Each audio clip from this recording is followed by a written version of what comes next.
Hey, Pardon My Take listeners, you can find every episode on Apple Podcasts and Spotify. Prime members can listen ad-free on Amazon Music. On today's Pardon My Take, it is Football Monday, Week 3, reaction to every single game.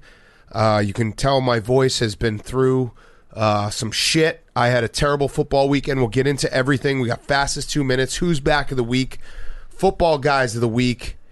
We're going to do it all in a second, but we're brought to you by our friends at Dave & Buster's. Dave & Buster's adds more winning to anything and everything, from regular Friday nights to first dates, and especially to watching the game with the guys. It all gets more ding, ding, ding at D&B's, and this season, there's no better place to watch football than at Dave & Buster's, because you get more of everything that makes game day so great. More screens, their Wow TV, 40-foot wide TV screens, more food, unbelievable menu with everything you've ever wanted, more drinks, maybe get one of those towers where you can just basically sit there, drink with your friends all day, don't have to have someone come and give you new drinks, you can pour yourself a drink, more space for friends, always a ton of space at Dave & Buster's, and more fun for non-sports fans too. If you have a non-sports fan friend in your life, well, guess what? Take them to Dave & Buster's, have them play some games while you watch the game, maybe bring them over for the last 2 minutes, be like, hey, isn't this awesome?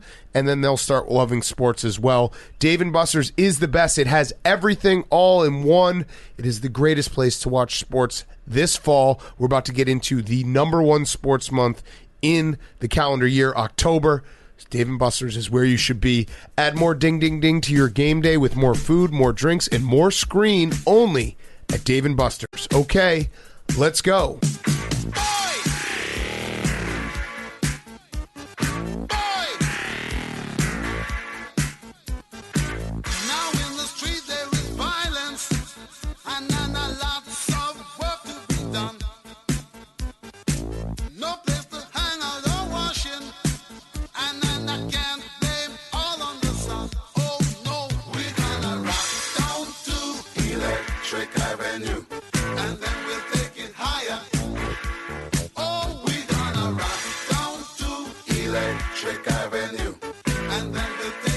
It's Pardon My Take, presented by Barstool Sports. Welcome to Pardon My Take, presented by Dave & Buster's. Go check it out, the greatest place in the world to watch sports this fall. Today is Monday, September 27th, Week 3. What?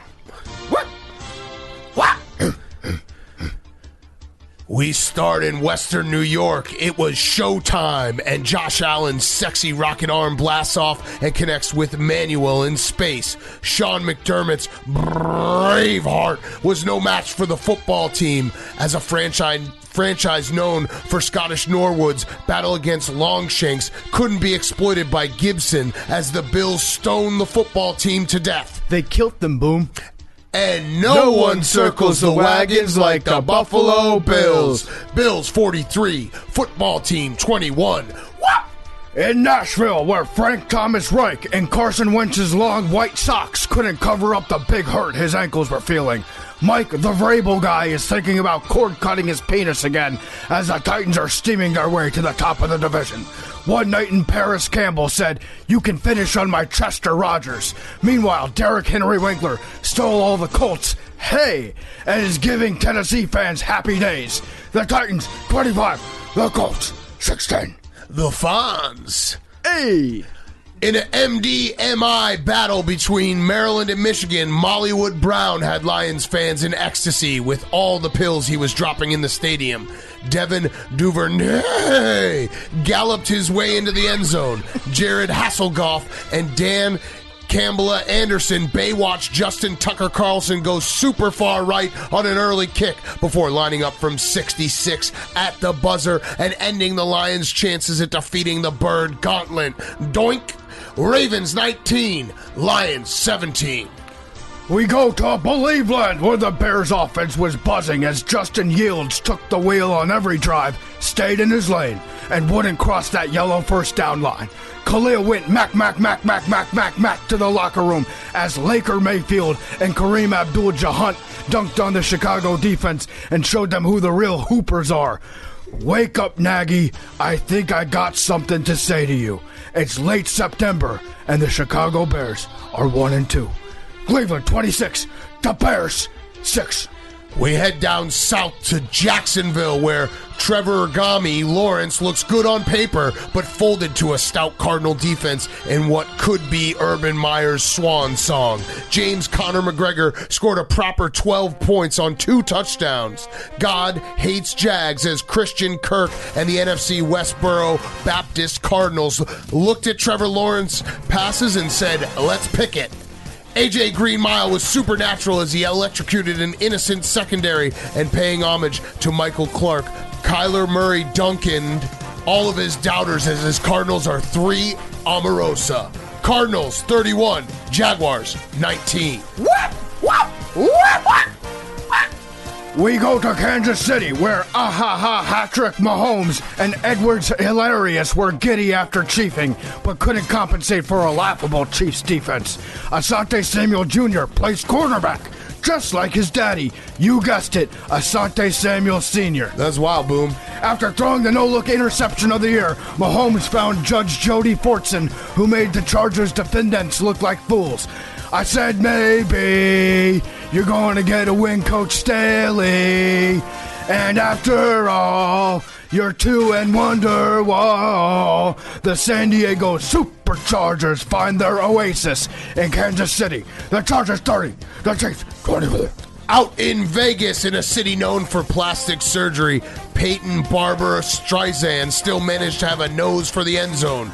Alec Ingold Bond, medicated power, and Talcum Brown got applied to the balls and absorbed touchdowns. Truth or Dare, Carr admitted he has a crush on Hunter Renfrow. Casey Anthony Hayward wrapped up her waddler because any good mother knows safety first. Ooh.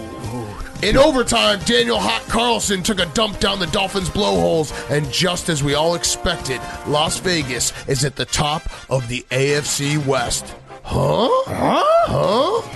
The Raiders 31, Dolphins 28. We go to Los Angeles, where Deshaun Jackson Mahomes poured cold water on the Bucs defense and awkwardly danced his way into the end zone. Aaron Hernandez-Donald made Tom Brady and Rob Gronkowski feel very scared and uncomfortable in their locker room. Turn up the Sony Michelle stereo because Tom Brady MX was shaking his head, saying, "Y'all gonna make me lose my mind. Cup in here, cup in here." Sean MC Vay was asking, "Where my dog's at?" And Matt Staffordshire Terrier delivered some bad news to the Bucs. The Rams 34, the Bucs 24.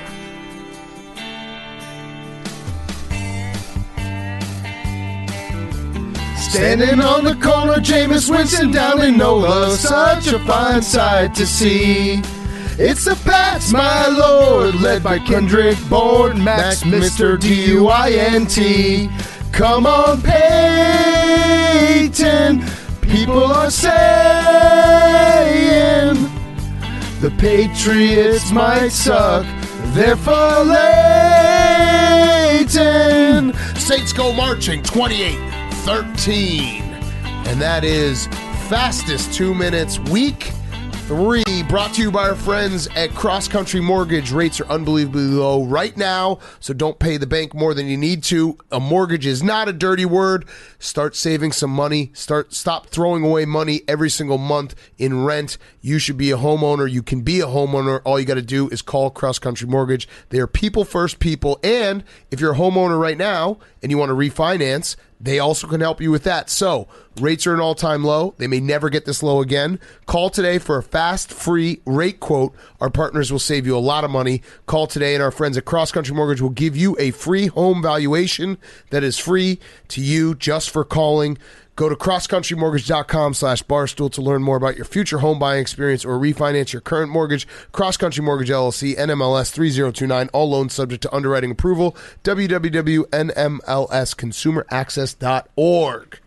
I just want to raise my hand and say it was fucked up to make you do all the big noises. The Raiders, the Braveheart, all that stuff coming off this weekend. Well, do we even have to talk about football? We don't. You know what we'll talk about instead? We got a really nice new paint job in the studio. Look at that. Yeah, that is nice. We're driving a car. I wish I could go back to Thursday when I announced that basically all my happiness is at stake this weekend, and then every single thing that could have gone wrong went wrong, and I am in a football torture chamber that we can start with where we always start the Sunday night football game. And Aaron Rodgers shitting down my throat just to add to... I was already dead. My corpse was already there, so it was actually... You're fucked up, Aaron Rodgers. You're a pervert. You're Italian. You're a pervert.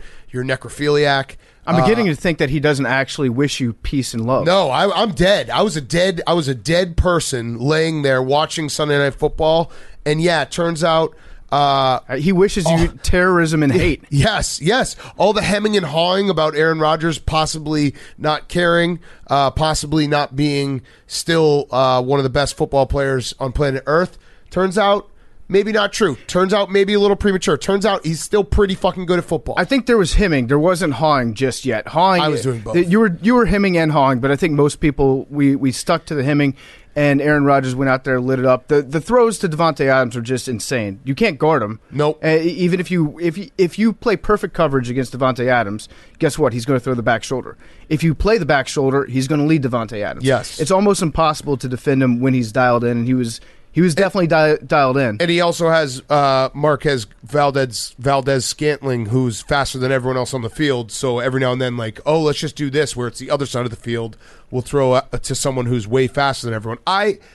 The sad part about this is Jimmy G had a drive to maybe save his starting job because he had not moments tonight where he was not looking great. They even brought in Trey Lance to run the touchdown play, which Kyle Shanahan deserves credit for. Big balls, 2 seconds left in the first half, bringing the touchdown play. Trent Williams with I know he weighs like 150 pounds more than the defensive back he blocked, but it still was. Jeff Schwartz, I want to see that with the dirty spoon. Oh, he'll hit the spoon morning. on it. So Trent Williams, he bench pressed another grown man on that play. Like literally bench pressed him, almost threw him out of the back of the end zone. And as bad as this weekend is for you, and I'm not gonna downplay your football sorrow. We have a lot of stuff to talk about. But anytime this shit happens on Sunday night, they always have to stick it in my face that Kyle Shanahan and Matt LaFleur and Sean McVay were all coaches on the Washington football team at the same time, and we let them get away. Now their record's like 110-60 or something stupid like that, and that's counting the bad seasons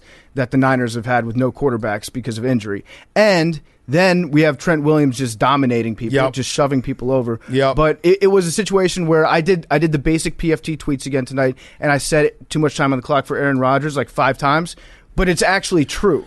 It's 100%. If you give Aaron Rodgers, I would say 19 seconds is not enough time for Aaron Rodgers. Anything above 20, it's crazy. That's too much time. It's crazy because they had no timeouts. So you basically have to do the perfect drive, and he did it. Like, you have to get a big first down, 20, 30-yard gain, which they did. I think they had one incompletion, and then he makes the next throw over the middle to Davante Adams and gets up to the ball, and he knew it. You saw him fist pumping. Mason, my computer's making noise. Mason crossbar hits the game winner. Well, the Packers. I would say, like, if we're doing winners and losers this week, just position-wise, fullbacks had a monster weekend, but kickers had a monster weekend too, an even better weekend for the kickers. So he drilled a 51-yarder, just pure at the end. You knew what was going on. Aaron Rodgers knew it was in when he completed that last pass and he spiked the ball. And then, you know what? Okay, I'm going to take a stand for 49ers fans. Go back, look at the tape. I'm pretty sure that Aaron Rodgers taunted after he spiked that ball. I think he gave like a fist pump right in the face of the Niners defense. That would have actually been incredible if that ref crew had called that taunting after they didn't call Davante Adams getting like missiled in the skull. Jesus Christ. Not anything. I learned a new term tonight for football. I didn't know this, but the independent concussion watcher, when he spots somebody that might be concussed, he wears a red hat. And so he goes, and they call him the red hat guy. And they grab the guy, they go into the blue tent with the red hat, and then they do the evaluation. I don't think that they actually did a serious evaluation he looked knocked out on Davante Adams because he probably shouldn't have come back in the game. But you know what? He did. Yeah, he did. And the Packers won, and the Packers look like a true Super Bowl contender. And that's not an easy win. Like, I think the Niners are a good team. I don't think that there's anything to be shamed about for the Niners going toe-to-toe there. I don't know. It feels like their quarterback situation will, at some point this season, there will be like a crossroads. It feels like we're heading towards that. But as of right now, they're still a very good team. George Kittle's a monster. He had that one catch where he was just fighting everyone down the field.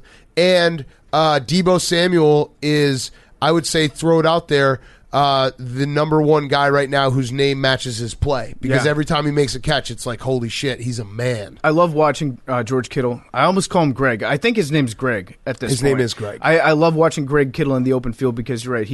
He actually does get into fights. Yeah. Like if that were to take place any point outside of football field, it's like two places. One, outside of a club in like Baton Rouge, and two, just like on an African safari in the savannah, where it's like a lion taking on 6 wildebeest that gang up against him. That's what Greg Kittle. Old lion, except the lion wins. Yes, yeah, no, it is very reminiscent of a guy, a way too drunk guy with superpowers trying to fight off a bunch of bouncers as he's getting kicked out of a bar. Yeah, or like when you used to watch Cops, now canceled, but Cops.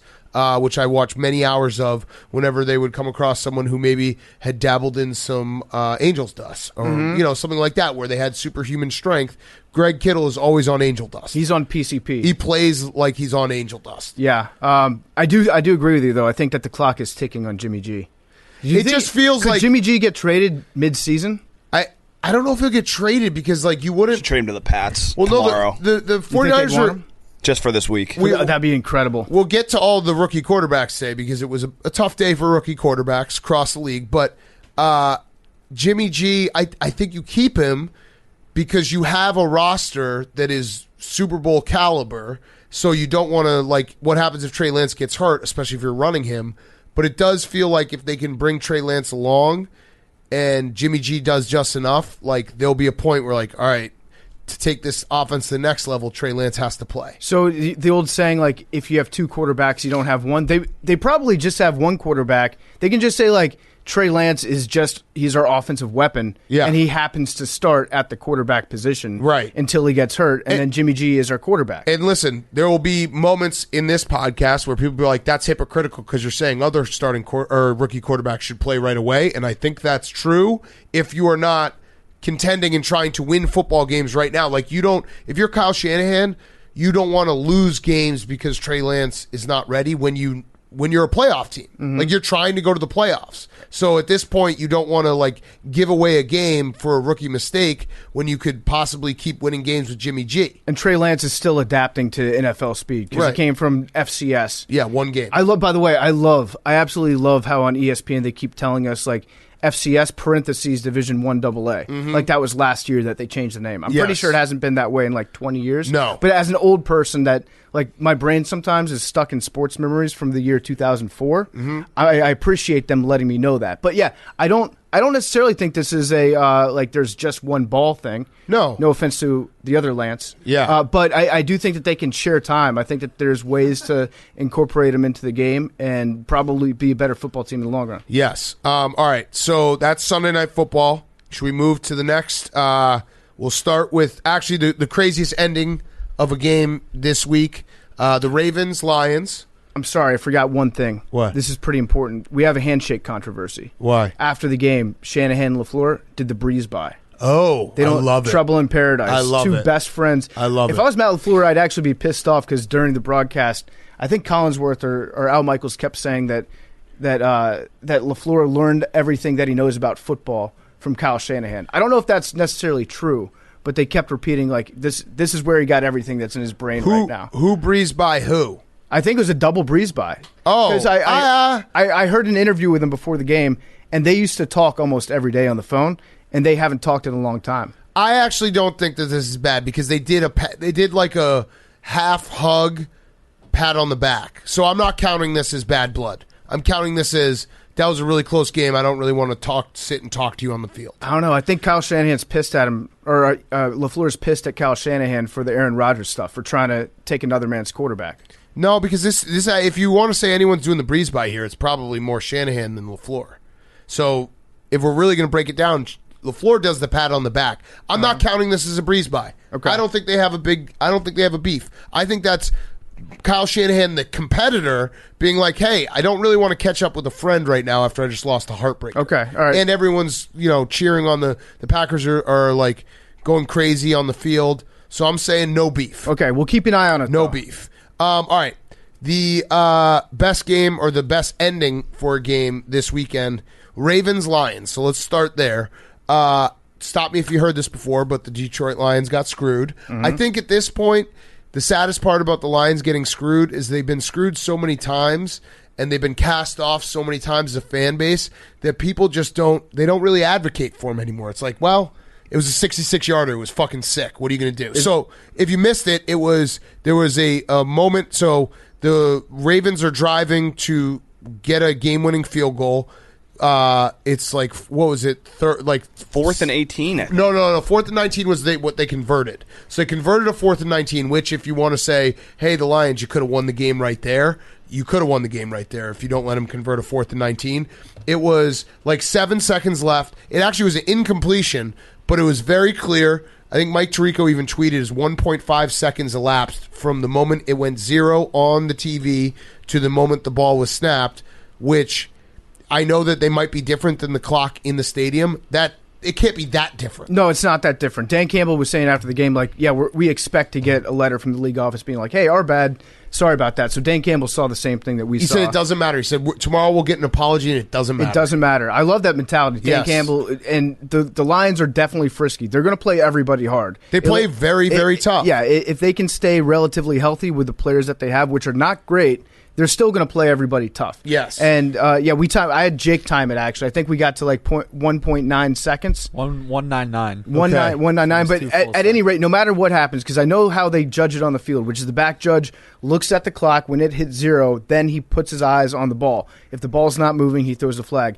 So either this back judge has the slowest eyes in America, or he just fell asleep during a play and didn't call it. So or he was caught up in the moment too. No, or he hates the Lions, which is probably the most likely, and he knows that if you screw over the Lions, there's really nothing anyone will do about it. Right. Well, we should do something about it because this one is fucked up, and it's also the second time that the Lions have lost on a record-setting long field goal. Yes. 51 years Actually, ago. Both 19-17 final scores. They showed it. Yeah, 19-17, Saints beat the Lions, and then they also showed it the last time that Justin Tucker was in Detroit. They walked off with a 61-yarder, I think, was what he hit to win that game. I think that was a Monday night game in 2013. Maybe the most heartbreaking part of it was the kick was up. It was dead center. It hits the crossbar, and the Detroit Lions fans behind the crossbar stand up and start cheering as the ball's floating in the air, going over and into the net after. I don't think that the Lions can have a closer loss than that. I don't think maybe I'm like tempting fate. And Lions fans, if you're listening to me right now, you're like, just wait. We'll figure out a way to make it stupider next time. But I don't see how it gets any closer. No, it was so Detroit Lions from like everything. The 4th and 19, giving that up. It was like 4th and 19 on the Ravens' own 10-yard line. Like you just get one stop. They didn't rush enough guys. Like 4th and 19, they're playing a zone. Lamar lofts it over. 4th and 19, the clock. The refs fucking up the clock, and then the doink to go in with a record-setting. Like, it's not just a field goal. It's a record-setting field goal to lose that game.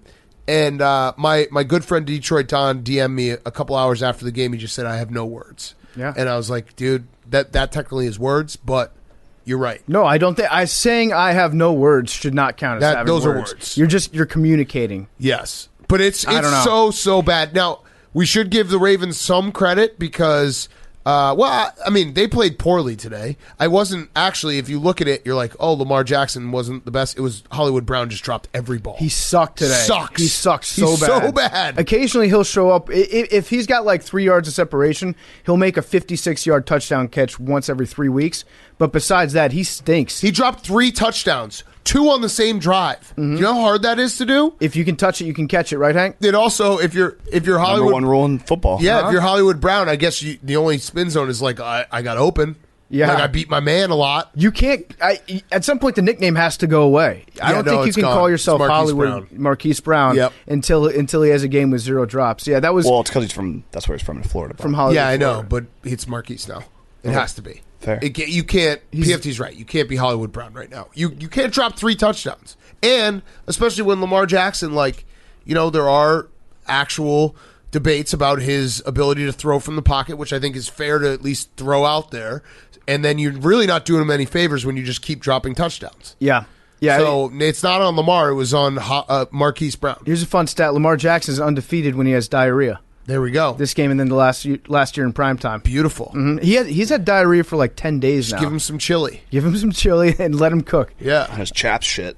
He's on his chap shit. Is. Should we talk real quick, though? Justin Tucker giving him his flowers. Is he the greatest kicker of all time? Yes. I know Adam Vinatieri obviously has the most clutch kicks, but Justin Tucker is insane. So 66-yarder, breaks the record. Matt Prater had it at 64, which was mile high, so that doesn't – I mean, that's different. Asterisks. Yeah, asterisks.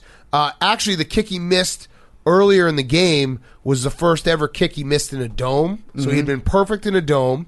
I looked at it. He's 98.9% extra point in his career, 90.7% field goals in his career, and he's never missed a field goal in the final minute of a regulation game over 15 tries. I think that's clutch and incredible. It perfectly correlates to the Brady-Rodgers debate because I'd say Adam Vinatieri is the greatest of all time, and Justin Tucker is the best of all time. And Justin Tucker has one ring. Yep. Yeah. But he's incredible. He's like... Wait, no, Aaron Rodgers has more than one ring, right? No. He has more than one NFC Championship appearance game. Oh, shit. Okay, I guess I forgot. But he's lost He's so good. Yeah.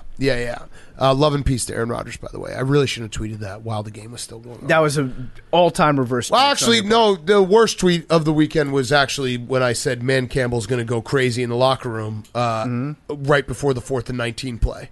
So I'm sorry to Lions fans. I should have added that. You had the refs, you had the history of the Detroit Lions, you had Justin Tucker, and you had me just having the worst time jinx tweets all going against you. Spin zone for Lions fans, though. You guys put up a great highlight at halftime when Calvin Johnson got his ring. Yep. His Detroit Lions ring. Yep. And then the owner of the Lions was out there on the field. I forget what her real last Ford? name is. Yeah, Martha Ford, but she's got some other last name now.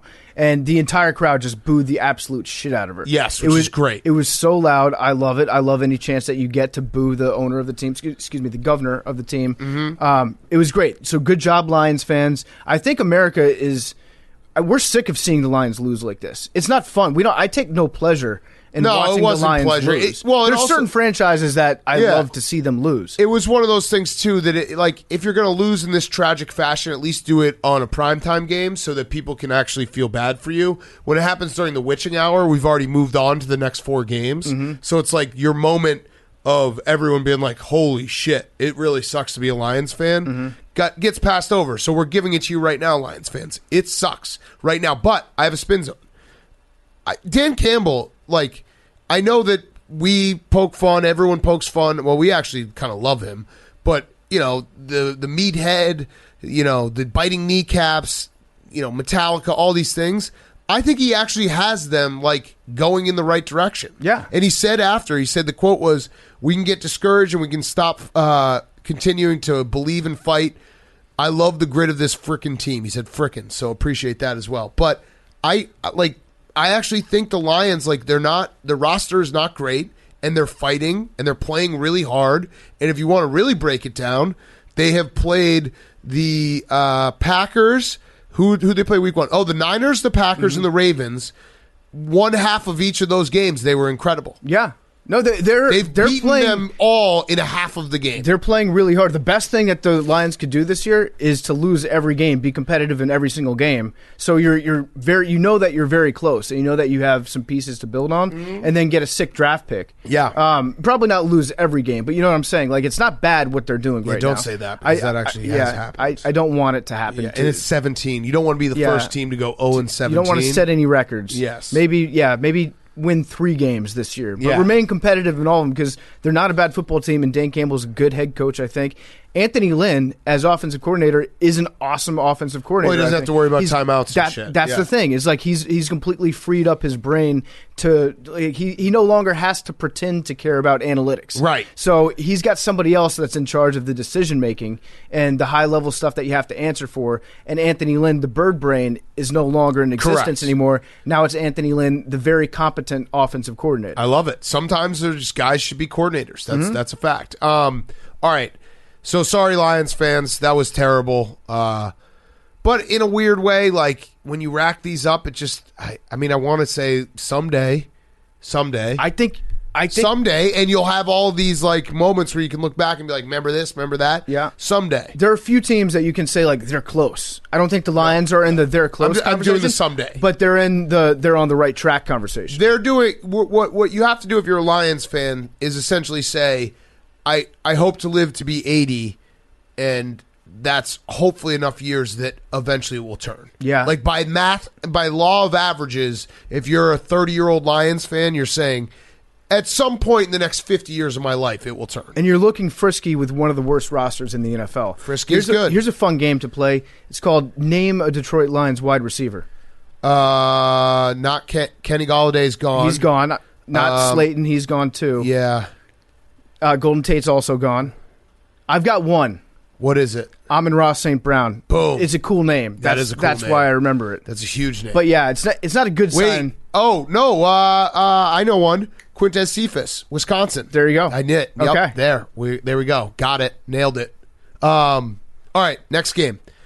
Washington football team, Bills. So 21, Washington football team, Bills 43, PFT. Yeah. I give you the floor with a simple question. What's up with the defense? We suck. We're a sucky bunch of sucks, and we can't stop sucking. That's the only thing that I can say. Like, at some point, I need to figure out a reason why we suck. Right. And I don't know why. Same guys. So I've got one explanation. It's maybe the worst explanation, but it's still something.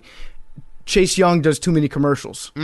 What about It's a distraction. I don't know. It's a terrible excuse. I don't have a real answer for you. you want to go all Dan Woken on everyone and be like, the vaccination thing caused the rift in the locker room? Go with there that. you go, because they're up to speed on their vaccinations now. But Are they? Yeah, they are. Okay, so but you might be right. There might still be lingering bad blood. Right. Like they're passing around too many YouTube videos instead of watching film. Yes. It was, I mean, it's just shocking because Taylor Heineke, nice guy. He's back to undrafted, by the way, if you want to do the status. Undrafted rookie. He had what you got to call head scratchers today. Yeah, so but he looked okay at times too. Yeah, if we're doing the Scott Turner, sliding scale, which Scott Turner was correct that we do this whenever a guy has a bad game. We're like, oh, he's undrafted for a reason. Well, if we're going to do that, he's undrafted for a reason after this week. Yeah, but I still like him. But yeah, he's undrafted for a reason. I think he's a decent quarterback. I think he'll be fine. Well, we got to wait. This was just a shit kicking. He's got to be good again, and then we can be like, wow.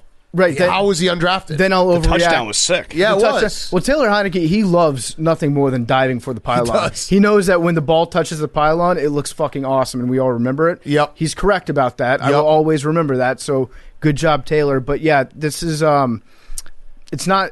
We don't really have much to build on from this game, except we executed the longest onside kick in the history of the NFL. That's huge. Where the ball bounced back and our kicker recovered it. And also, Josh Allen's back.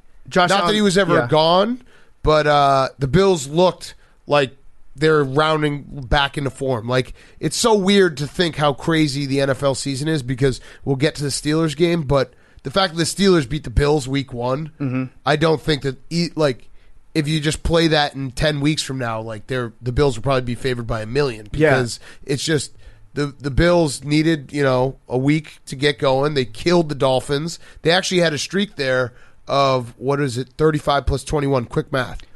56. You got to be able to do that with gambling math. 56 straight points. Well, none of my teams ever come close to scoring that much. Yeah. So I can't really count touchdowns anymore.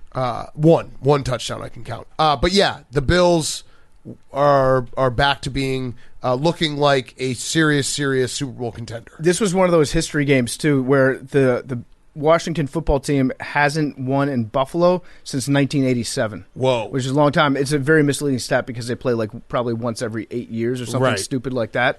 But yeah, it was never going to happen this week. I said going into it, it's a measuring stick game. I think I just repeated what Ron Rivera said, and I just bought into it. But the measuring stick is not.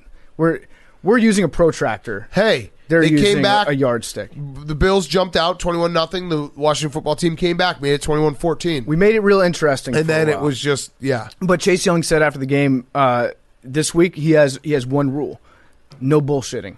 Okay. If somebody's bullshitting, you let me know. So if anybody sees someone bullshitting, let me know so I can let Chase Young know. Yeah. Okay. Perfect. No bullshitting. No guys. bullshitting this week. Have they asked you hit you up since you're like a fan ambassador or whatever? Been like, hey, what's going on? Do you have any input? No bullshitting? No bullshitting. I agree. I co-sign no bullshitting. Yeah. So no. You got to pin your ears back on defense. No bullshitting. My feedback, no That'd be a bullshitting. no. You got to pin your ears back, and you got to set the edge. You got to have your first rounders play like first rounders out there. No bullshitting. No bullshitting. No bullshitting. All right, Colts Titans. Speaking of vaccine comments, did you see Jim Irsay's band is awesome. Yeah. No, that was the highlight of the week. That was incredible. So what he does, I guess he does this on a regular basis. He just busts open his guitar collection, and then he has people who actually know how to play guitar come and play his instruments for him. It's great. As long as he can sing. Yeah. Which he sang beautifully. He sang all along the Watchtower. This is... Listen, I know that it's not in vogue to be rich anymore, but Jim Irsay does rich correctly. Yeah. He's a rich guy who's like, he's going to just kind of talk a little bit about his team. He owns a sports team. He collects a bunch of guitars. He gives away money on Twitter, and then he has people play his guitars while he gets to sing and be like, I'm in a rock band. Yeah, he's a poor guy's rich guy. Yeah, it's great. I love seeing it. If you have enough money like that, all I would do, I would own a sports team and I would buy a shitload of guitars. Right. That's it. So he's living my dream. Right. But he did say it was. I couldn't tell whether it took a little bit of a turn because he had a comment about Carson Wentz, like his availability, basically being like, stop getting hurt. But then he also kind of turned that into a vaccine thing about Carson Wentz not being vaccinated. It feels like maybe Jim Irsay's a little, maybe the bloom is off the rose with the quarterback. He's paying a lot of money to not play or play poorly. Do you think there was a bloom? I don't know. I think maybe there was a 2-game bloom. There could have. The 2-game bloom. I think there was a bloom right after they traded for him. Yeah. And then the bloom went away when they saw him practice. But I bring that up because Carson Wentz gets credit for gutting it out through 2 ankle sprains, Tough but kid. also I think gets credit taken away for, I think you hurt your team because Jacob Eason probably would have given you a better option. Yeah, 2 sprained ankles. Like I get that he doesn't want to sit out. It's a good thing that he doesn't want to sit out. But it was visible. Like there were moments that he could not like make plays with his feet, or he didn't trust where he was going because he didn't have any mobility. So I don't know. I mean, the Colts, they lose Quentin Nelson to, it said high ankle sprain. He gets carted off.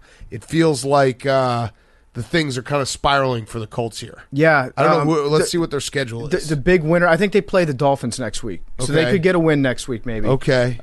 But yeah, with Carson Wentz, the big winner in this is Philadelphia.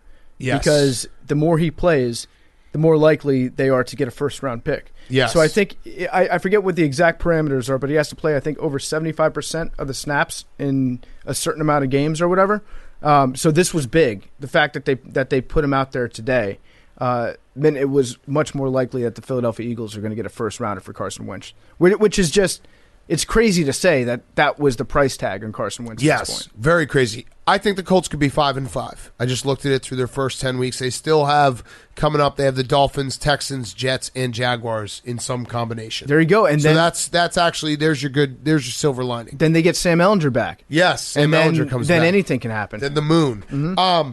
By the way, I like, not just because he is a coworker of ours, but Taylor Lewan, who obviously was terrible week 1, got shit on a bunch. He came back. He played well. Didn't mention him. Derrick Henry ran well. Didn't give up any sacks.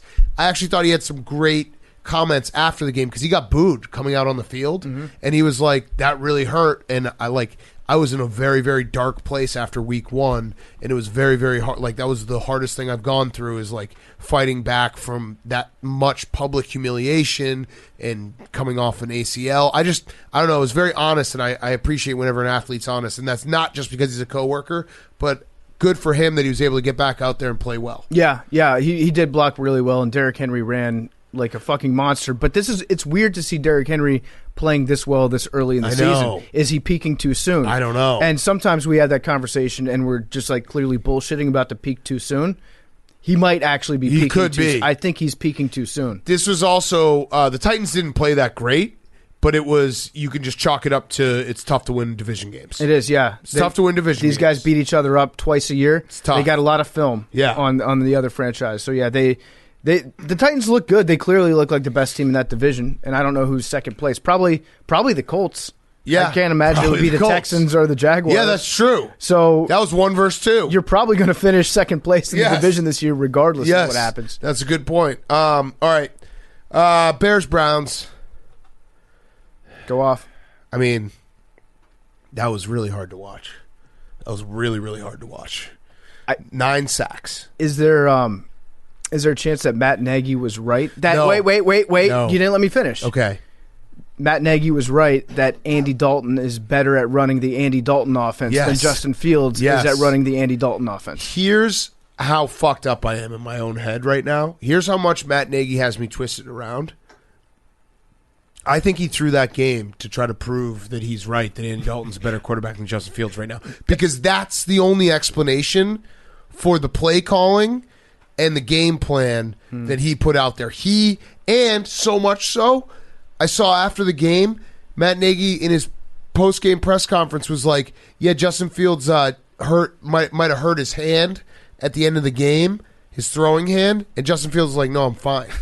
See, he's doing this to fuck with Bears fans. He's doing this to fuck with me personally. He is basically saying, all you think you know more than me, I'm going to show you that Justin Fields stinks by making him a pocket passer, giving him Andy Dalton's pocket, not moving the pocket, not doing anything creative, not getting anyone schemed open, not doing any run play option, having the offensive line, which is terrible, be very, very terrible, watching him just die out there just so I can say I told you so, I'm smarter than you. I don't think that you're actually that insane because I saw a lot of people that watch a lot of football that are in no way connected to the Bears say the exact same thing today, that like Matt Nagy is not doing Justin Fields any favors, and it's almost like borderline criminal mismanagement. Put him in jail. What he's done. The Hague. What's the Hague? The Hague, yeah. I think it's in the Netherlands. It's the Hague. Put his ass in the Hague. Put Matt Nagy in the Hague for fucking war crimes. Crimes against football. This motherfucker, he's like mustard gassing his own fan base. It's terrible. He's a fuckhead. Matt Nagy, Saddam Hussein. I'm not going to say he's a nice guy. Hands. Yeah, no, I really had the thought. I was like, is he doing this on purpose? Is he doing this to fuck with us? Because it really was Andy Dalton's pocket. Mm-hmm. It was so incredible. And you know what? Let me do this real quick. Justin Fields didn't play well. He really didn't. He did not. There's not a lot that you can do with that offensive line. Turns out maybe getting Jason Peters off the street as a 39-year-old who's, going to be probably a Hall of Famer, but he's 39, doesn't really work out when he's going up against Myles Garrett. Yeah. Justin Fields did miss some throws. You really can't say anything about 6 for 20 for, I have a problem with the fact that the NFL does, because, there's memes going around. They include the stats. Sacks include his passing yards, negative passing yards, so everyone's like, Justin Tucker's field goal was longer than the Bears' total yards. Fuck that. Justin Fields had 68 yards, motherfuckers, of passing. 68. That's crazy. I saw one dude say that Justin Fields had 1 yard passing. Yeah, that's because they take away sacks. He got sacked 9 times. I've never seen that not used in a plural form. He had a yard. He had a yard Technically, of passing. They had 47 yards total. Yes. But again, it's bullshit. It's bullshit that they count sacks as negative passing yards. So That's 19 stupid. yards shy of Justin Tucker's field goal is what you're saying. But he had 68 yards passing. Yeah. For real. We were right, though. We were right. We said that Matt Nagy would run the same offense. We saw this coming a mile away. Yes. But we were wrong because I thought that Stefanski would prepare for an offense that was going to run a different offensive scheme. But no, it turns out Stefanski is smart, and he prepared for a matchup against an idiot. He's an idiot. So he was very well equipped. I saw a quote from Matt Nagy after the game that said there wasn't a lot we could do because they were coming off the edge real hot, and so we were kind of limited in what we were able to run offensively. It's like that's exactly where you run. You were hired. That's exactly where you run the RPO. That's where you run the inside the zone read. Bootleg. Get him out of the pocket. If the pocket doesn't work, move the pocket. You control that. You are the head coach. You're the offensive coordinator, which I should add, Matt Nagy fired himself as offensive coordinator last year, and then this offseason rehired himself as offensive coordinator. So he's got to do the Mike McCarthy and fire himself again. And then towards the end of the year, don't do it just yet. But what you got to do, Matt Nagy, if you want to extend your job, here are the steps. You hold off on Justin Fields for as long as you possibly can. Then you bring him in and run a slightly different offense with slightly better results. And then when things start to sputter, you fire yourself as offensive coordinator, and then you're like, let's build on this for next year under this new format, the new organizational chart that we have inside my own brain. Hank, were you going to say something? I'll wait till the end. I just have to ask a follow-up on Friday. I want to say something real quick, though. I want people to do a little policing on the internet this week. For me, this is all I ask. I'm as low as I could possibly be. Thank God we don't talk about college football on Monday's shows. Well, I'm as low as could be. It was a terrible, terrible football weekend. Watching the Bears is painful. It's excruciating. It's disgusting. Everything is just terrible.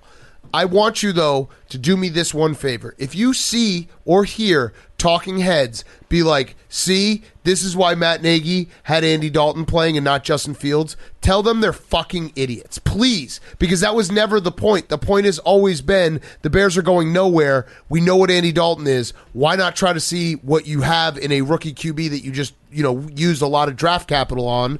Play Justin Fields, play the rookie. I didn't expect Matt Nagy to run a terrible, terrible offense. It doesn't change the fact that I want to see Justin Fields out there. So please, call out anyone who says, Bears fans are so stupid for calling for Justin Fields. No, we're not. We don't want to see Andy Dalton because Andy Dalton is what he is. Very nice guy. But he is what he is. Mm-hmm. He's not going to do it. This team's not a playoff team. They weren't a playoff team if they had Patrick Mahomes as a quarterback. There's flaws all over the roster. We want to see the young guy because there's no reason to play Andy Dalton and win like 6 games. There just isn't. I'd rather see Justin Fields progress. Do you think that Matt Nagy is lazy and that's why he hasn't updated the playbook? He's just like, I don't really feel like it? Probably. I hate him so much. Yeah. I really, really, really hate him. To all the Browns fans, credit to the Browns. No, they're awesome. They're really they play bully ball. The Browns are going to beat the shit out of the Steelers next week. Yeah, they are. The Browns, the best compliment I can pay to the Browns is they are so good now at running their offense. Every time they run a screen pass, I just expect it to go 25 yards. Yeah. Like they have that thing going where when Baker dumps it off to Chunt, it's like, okay, they're perfectly blocked, and they're going to just run it down your throat. Yeah, this is a big-time take-care of business game for the Browns. They had to take care of business against a team that they should beat, and they did it. So it's just like, check this off the list. Next week, I'm very excited for the Steelers coming into town. I think that the Browns are going to hang like 45 points on them. Yeah, I do too. And Myles Garrett was incredible. Mm-hmm. I mean, 9 sacks is insane. He even said, he was like, after the first drive, we kind of figured out what they were doing, and they never changed. And so that should tell you everything right there. Clowney had 2 sacks. Yep. This was a big game for Clowney to show up and remind people that he still exists. Yep. And probably secure his next big contract because of this game. It turns out that maybe drafting or going up for a guy in the second round of the draft, take an offensive lineman that is the steal of the draft, but he has back issues at 22 and then needs back surgery before the season starts, and you're having your entire offensive line depend on him being good. Turns out that's not a sound strategy, Ryan Pace. Well, you can say that in retrospect. Hindsight is 20/20, Big Cat. At the time, I loved the pick at the time. At the time, did any? Of course I did. Of course I did. Because I mean, let's not be crazy. Because I'm not smart. Anytime you get a blue chip quarterback, you have to draft an offensive lineman and pay way too much for him, so you can say, and we got the guy that's going to protect him for the next 15 years, too. Listen, I can't actually do a better job than these 2 idiots, but I can still call them idiots. That's my right. I actually think that we could do a better job as a general manager than a general manager could do hosting a podcast where they call out other general managers. Yeah. Well, you know what? I'm going to say I could do a better job than Matt Nagy in this particular game because I would have simply had Justin Fields do super shotgun, where he's like 15 yards away from the line of scrimmage. There you go. Shark wheel. Yeah, like just stay so far back that you at least have more than 1 second to throw the ball. I actually think that we would be better head coaches than most head coaches as long as we didn't have to actually be on the sideline and talk to players. Yeah. I think if you just gave us a controller. They wouldn't respect us. Yeah. No, not at all. If you gave us like an Xbox controller and that's how we selected the plays, I think we could do a better job than most football Dude, coaches. listen, people joke about shark wheel, but it is unstoppable when you roll out the quarterback and you roll out the running back, and everyone has to decide whether they're going to guard the running back, guard the run from the quarterback, or get the pass. It's unstoppable. Mm-hmm. Maybe put some shark wheel in your fucking playbook. Take the visor off too. You don't deserve the visor. He doesn't. Just go bald? Yes, he doesn't deserve the visor is Steve Spurrier running it up on people and kicking the shit out of opponents. He should have to wear the dunce cap on the sideline. You don't get the visor. Wear the cone head, Nagy. Take that visor away. I know we don't talk about college football on Monday's Big Cat, but we did talk about Friday, Wisconsin and the Bears, and which would be worse after the weekend. Both were just follow up. Is there one that was worse than the other? No, they were both equally just so devastating in different and unique fashions. One, I watched my teams play 8 quarters, and they scored 1 touchdown. One. Graham Mertz might not be the guy, but he's just a kid. So at least you weren't riding high going into the Bears. Yeah, and you lost. No, that doesn't help. At least the Bears lost to a starter. That's good too. I mean, I love Drew Pine. It's too bad we don't do boomers for college because I retweeted it, but Notre Dame's quarterbacks are Cone and Pine. Yeah, Pine Cone. Yep. I do love Drew Pine though. That guy, he's a short king. But I mean, the Badgers outgain. It's hard to outgain an opponent and lose 41-13, but they found a way to do it. They found a way to do it. And shout out, I was sitting in a suite. We were doing a Penn VIP thing. Shout out the woman who sat next to me when the Badgers went up 13-10. And she's like, "Are you happy now?" And literally 2 seconds later, the kick return happened and everything fell apart. And she left so fast. I never saw her again. She mushed you. Yeah. So it was a bad weekend. You know what? Football's a stupid sport. We shouldn't care about sports. It's dumb to care this much. I'm a father of 2. We're in a pandemic. Okay, we're all on the same team. We're fighting against the coronavirus. And also, as far as your teams go, they're about on par for everybody else in this room's teams. We root for the worst teams in sports currently. I had our coworker Evan, who does stats, pull it up, and it's not like some crazy stat, but the Bears and Badgers combined are 8-15 since October 26th of last year. A lot of losing football. A lot of bad football. It's good for the podcast, though. Yeah, I just would like to win once. One big one. But, that's not in the cards. I just am forced to watch like Clockwork Orange. Just have my eyes wide open while I just watch the worst football possible. And you're going to keep doing it. Yeah, I would actually contend that it'd be better if the Bears were kind of good to make the playoffs. And I have no hopes. Being this bad this early is probably, it's good, but it could be better. It's starting to depress me. Usually I get happy when Big Cat's depressed because it's fun to watch, but now it's just funner when it's later in the season. He's bringing my football brain down. The only thing you can root for at this point with the Bears to see me more miserable is have Justin Fields be a complete and utter bust, and then you're a sick fuck. Truly a sick fuck. Because he's a nice guy. Probably needs to eat some meat, right, Billy? Probably stop being vegan, but you're a sick fuck. All right, let's do an ad real quick. Let's talk about the Patriots. Before we get to the Patriots, I want to talk to you about our great friends over at Noom.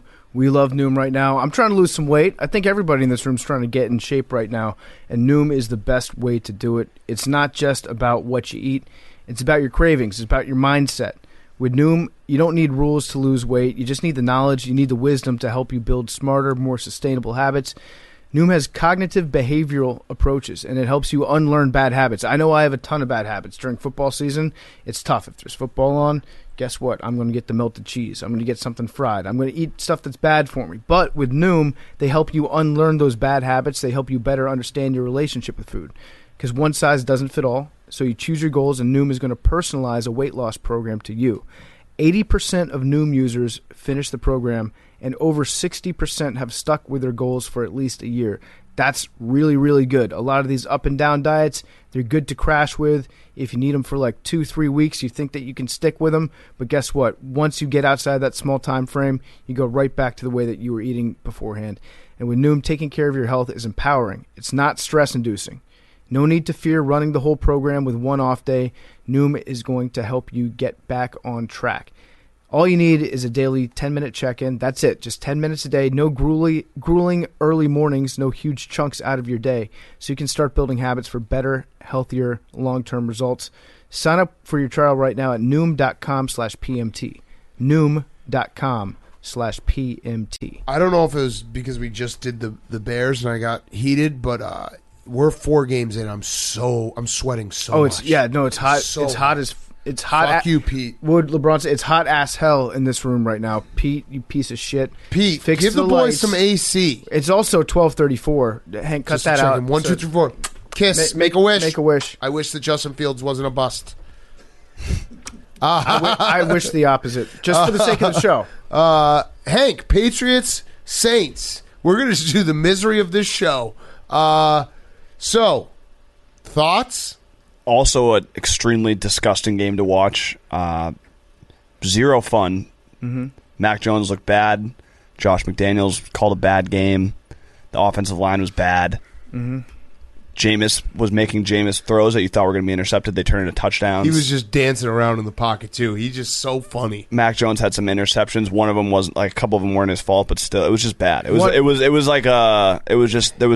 was no point during the game where I was like, all right, we have momentum. Can I give you like a little glimmer of hope? Sure. Just look up how many times Belichick's lost 2 games in a row.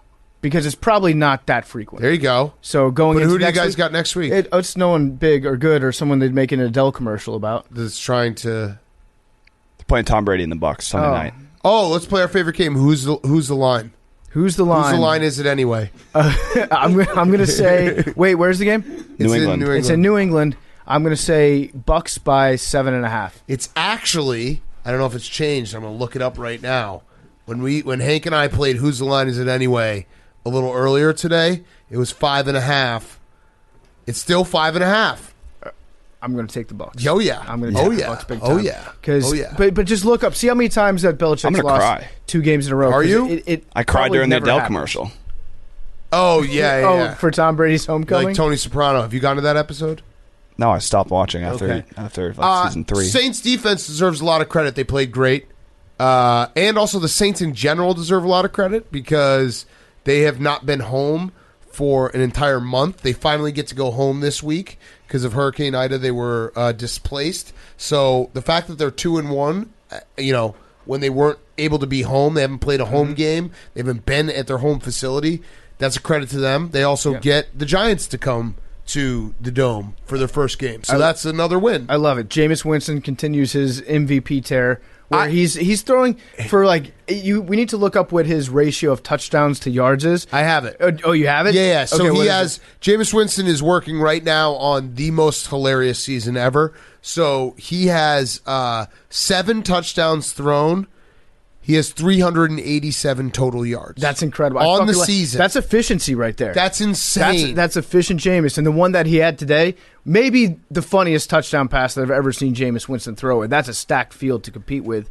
The one where he drops back in the pocket, he gets rushed from the side, and it looked like one of his training videos where they have like a dog hanging off of his leg trying to attack him. Yep. And his feet are stuck in buckets, and he just falls down, throws it over his head like a hook shot, throws a jump ball. It ends up working. But I loved it. The full Jameis experience in one play. When he's climbing the pocket and running around the pocket, all of his offseason training makes sense because you can see that Jameis, he's like playing a video game out there where there are no rushers.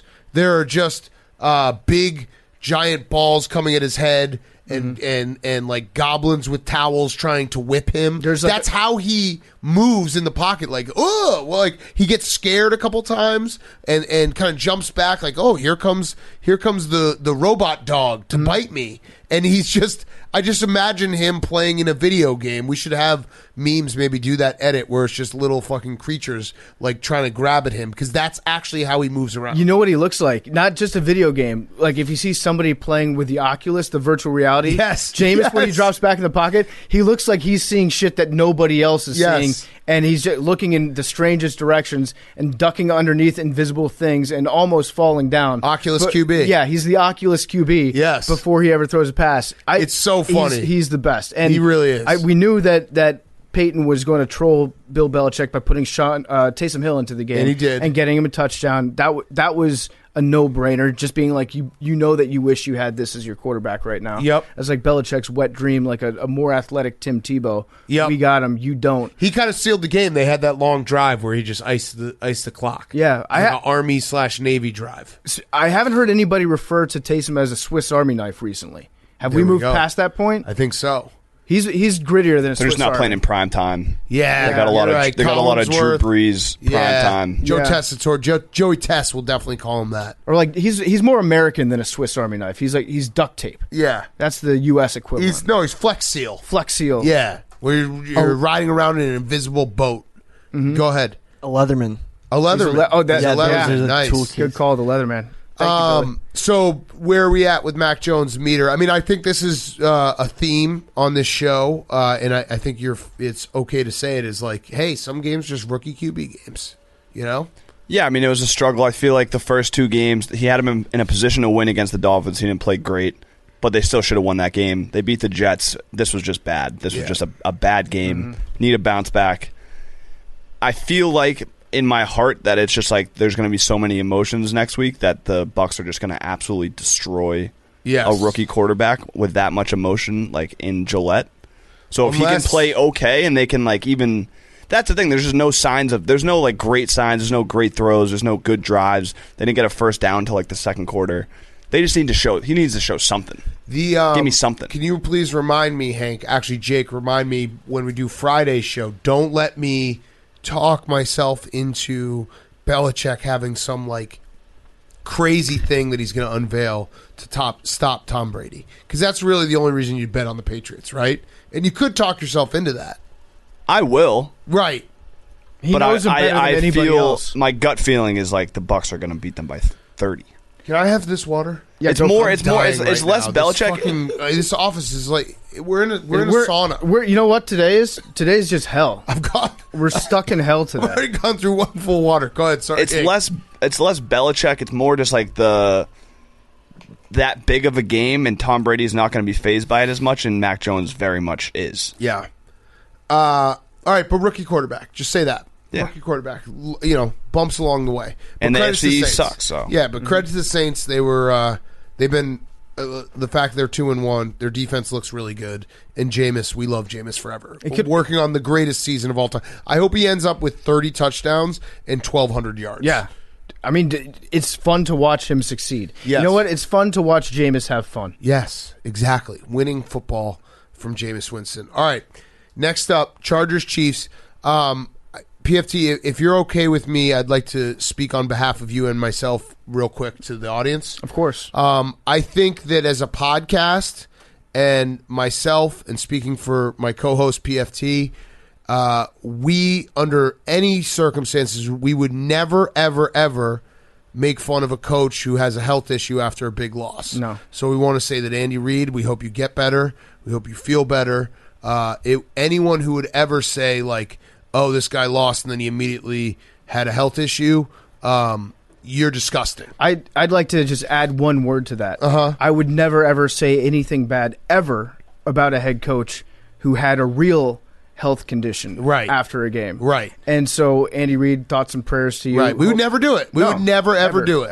Ever do it. But yeah, that broke my heart a little bit to see Andy Reid. I would actually go as far as say it broke my back, and I kind of like laid down on the sideline, the court that was named after me. Mm-hmm. That wasn't a specific. I'm not talking about anything specific. No. Are you happy, Coach K? You blew Big Cat's back out. Mm-hmm. You did. Coach K did? No. We're not talking about Coach K. Not We're Coach just K. wishing Andy Reid well. Did you just throw in a dip during the show? No. Yeah, it's late. Let's just fucking get crazy. It's 12:42. Yeah, but Andy Reid, we hope we want Andy Reid to be better. Can I add one thing just to the game? I'll speak for you on the stuff that happened in between the lines. That Patrick Mahomes interception, maybe his best throw of all time. Hey, maybe you should look at your receiver. Well, he hit his receiver. It was a little bit behind him, but people were freaking out and saying like, "Oh my God, this no-look throw!" I made a list. The best interceptions of the week. Yeah. Patrick Mahomes, number one. Mac Jones had a pretty good interception. I think it bounced off his receiver's hands. And then Big Ben's interception that he threw directly to the linebacker. You're forgetting a huge one. No, you're forgetting a huge one. Graham Mertz's first pick six that got everyone the over. Okay, there you go. That was his second pick six. That's a good interception. That got the alternate over. Yes. Yeah. It's not good when you throw an interception on a no-look pass, because then it suddenly, it did kind of hit the receiver in his hands, which you should catch it, right, Hank? But that wasn't even his best interception on the day, actually. Yeah, no, he was bad. That was a weird like glitch in the Xbox game where you're like, wait, how did I lose this game? Because the Chiefs don't lose that game, and Patrick Mahomes doesn't throw those interceptions, yet they did, and guess what? the big story coming from this weekend is this Kansas City Chiefs are now in sole possession of last place in the AFC West. Damn. That's what everyone's talking about That right is now. what everyone is talking. That leads the podcast. The Chargers, these Chargers can win the Super Bowl. These Chargers are fucking awesome. I'd still like to see them not like become a completely different offense every time they get in the red zone. Don't doubt them just yet. And when you say offense in the red zone, a lot of that has to do with just running illegal shifts before the play is snapped, and then they score a touchdown. It gets taken off the board. But Joe Lombardi is going to be a head coach if the Chargers continue this, which kind of sucks for them because right when their offense becomes awesome, they're going to lose their offensive coordinator down the road. But Keenan Allen, we should take time on this podcast to respect Keenan Allen because nobody ever mentions him in the list of like the top 5 receivers in the NFL, and he is. Yes. And he's been a top 5 guy when healthy. He's been a top 5 guy for probably the last 6 years. And Brandon Staley, you get a lot of credit because you coach to your competition. You know, whenever we talk about analytics and going for it, and people, you know, there is no right answer every single time. The smart people are like, hey, you don't just play the numbers, you play your competition as well. Well, guess what? His competition is Patrick Mahomes. 4th and 4 from the 30. They ended up getting a 5-yard penalty, but 4th and 4 from the 30 with like 59 seconds left or something, they go for it. Because like if we kick a field goal here, they're just going to come down the field and kick a field goal or score a touchdown and beat us. So I think that deserves a ton of credit. It ended up being a 4th and 9 from the 35. They get a pass interference call. They score a touchdown, ends the game. Like, that's how you play against the Chiefs. You know that if you kick a field goal late to go up 3, if you give, just like we saw with Aaron Rodgers, you can't win the game like that. You like at best you're going to go to overtime. So I want to give him credit. He deserves credit. That's kind of a ballsy move, and he did it. It was ballsy. I thought it was insane. I thought that he was going crazy. I liked it. When it worked, it was awesome. I thought it was crazier that he did that than what he did at the end of that drive, where instead of just taking some knees and kicking a field goal, he tried to score. Yes. I get that. He wanted to score a touchdown. That's fine. You know, you never know with the Chargers. Like, you can't trust your kicking game. Correct. So you know how they have the line that they put up, the graphic they put up on the drive, where it's red and it says, "Here's your target line to get there." To make a game-winning field goal. They should never have that line for Chargers or Vikings games. The line should be 1 yard into the end zone. And for the Ravens, it should be the entire field is red. The entire field should be the red. You're in the red zone. But yeah, I liked the fact that he went for the touchdown at the end. I know he left Mahomes some time on the clock. Then he threw a nasty pick at the end. But the 4th and 9, you know what we're doing right now. If we're cheering that because it worked. Well, no, if it didn't work, then they've got I'm cheering 20 yards to kick a field goal and win. I'm cheering that because not only are you doing who your competition is in the Chiefs, but also you're doing it in the first slate of games where if it fucks up, it won't be the main story going into Monday. That's very true. If it's Sunday night and you do that and it doesn't work, you get roasted. So time and place, smart time and place, and the Chargers, that's a huge, huge win. And I think the Chiefs are going to be fine, but it does clearly look right now like they're not, humming on all cylinders. They're not 100%. Although they do have another guy that we have to learn. I got pissed off during this game because Mahomes threw a touchdown pass to Jody, what's his name, Jody Fortnite? Fortnite. Jody Fortnite. And so now, he's got another huge guy that he can throw. Jody Fortson. So every dad in the Kansas City area is going to call him Jody Fortnite. What's that Fortnite thing you play? So now he can pass to Hill, he can pass to Kelsey, Robinson, Hardman, Pringle, and now he's got another guy, Fortnite, that we have to learn because Clyde Edwards-Helaire is awesome too. Clyde Edwards-Helaire is really, really good too, and he's not fumbling the ball. So that's another guy that we have to just mentally prepare to hear his name called out when we least expect it on like a 70-yard touchdown pass. Yep. But yeah, the Chiefs are, I don't want to say broken. No. But they're... Well... No, because you know what? They barely lost the Ravens. They had chances to win this game. They kind of just started very slow. I'm going to say the Chiefs are sleepwalking through the first quarter of the season. And I think that's fine. Yeah. I think they'll figure it out. They'll figure it out eventually. But the Chargers, I still think are going to win that division. Yeah, and, I mean... With the only one team getting a bye, it does kind of like you can't really sleepwalk for much longer than this. Mm-hmm. You know what I mean? I don't think I'd have to look at like the entire AFC, but like I mean, what 13-4 is probably the bye, like the threshold. 12-5 doesn't feel like a bye number. 13-4 feels like the bye number. I don't know. These numbers are new. But 13-4 means with 18 weeks, you can now split the season into sixths. Oh, I don't like that. I don't like that Yeah, at all. it's too many. But fractions. if let's just say, I gotta start doing denominators now. Let's just say 13-4 is the magic number for the bye. The Chiefs now have to go 12-2. Which they can do. But it's also a lot less of a room for error. They're going to lose probably one to the Raiders, and Gruden's going to be like, give me another contract, and the Raiders will lose every game afterwards. Andy, just don't come back too soon. Yeah. Andy, you know what you can do? Again, we would never make fun of a coach. Let Andy Reid do the thing where he coaches the game from the hospital bed that's in the suite that's set up. The old Liberty, his name's scooted out. What's his name? Help me. Hugh Freeze. There we go. Hugh Freeze. Let Andy Reid do the Hugh Freeze thing, where he coaches from maybe a nice lazy boy recliner. Do you think that Coach K called Andy Reid and was like, "Hey, technically it's your legal right that you can make Eric Bieniemy eat that loss." Mm-hmm. Like that should be his 0-1 head coach Eric Bieniemy. I think he probably did. Probably just like, "Hey, just want to give you a tip. Hope you're feeling better." But just so you know, every loss for the rest of the season, you don't have to take on your record. I think Coach K has like a set amount of fruit baskets that he can send out that have a note in them that say that. And says, anytime a coach has a health scare, he just tells his assistant, "Hey, just send a basket out." Yeah, but this year it has a note on it. It's like, "Hey, just a reminder, I'm retiring this year. If you want to send me something back." Right. It's like Derek Jeter for coaches getting injured. Yes. What? You got too much dip in your mouth, so you can't even reply. I don't dip.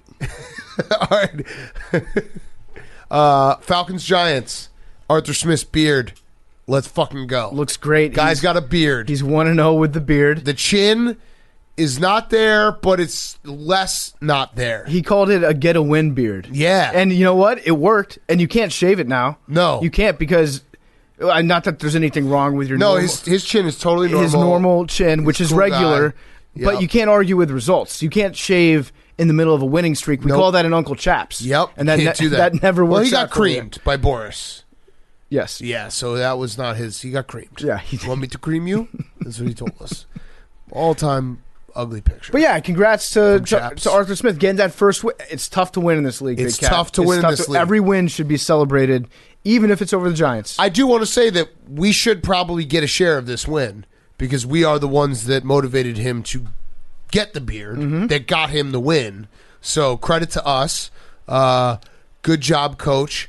The chin, totally normal chin, but also Strong a lot chin. more normal when you have a beard that you're growing in. I can't wait till the beard gets a little bit fuller so that we can actually tell him what to shave it into. So it's like a nice lance. It's like a new lawn that's growing in right now, and we get to landscape it. Yeah. I think the mid-90s relief pitcher Van Dyke goatee would look pretty good on Arthur He needs Smith. to get a little bit more hair going because right now I think there's like a little salt and pepper maybe going on. It almost looks like a tub of chive cream cheese where it's like there's some kind of weird shit in your cream cheese. Not that his chin normally looks like a tub of cream cheese, but that would be something I'd just throw out there to say. Like a big shredded coconut. Yeah, almost. like what's in this cream cheese? I don't know.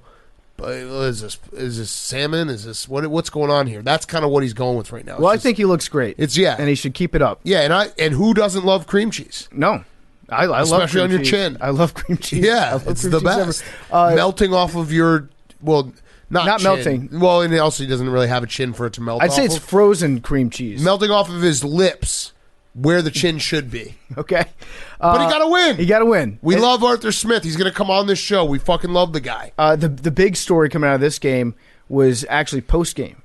The Giants owner John Mara. Mister. Excuse me, Mister. Can you delete that? Mr. Mara. Thank you. Bleep out the word John, please. Giants owner Mr. Mara knocked over a trash can. Two trash cans. The report by accident, or he's old? No, the initial report in the New York Post, it said Mara seemingly knocks over a trash can in frustration after the game. Taunting. I looked at the picture. It was two small trash cans. Whoa! That he knocked over. Like how small? That's a pattern. How small?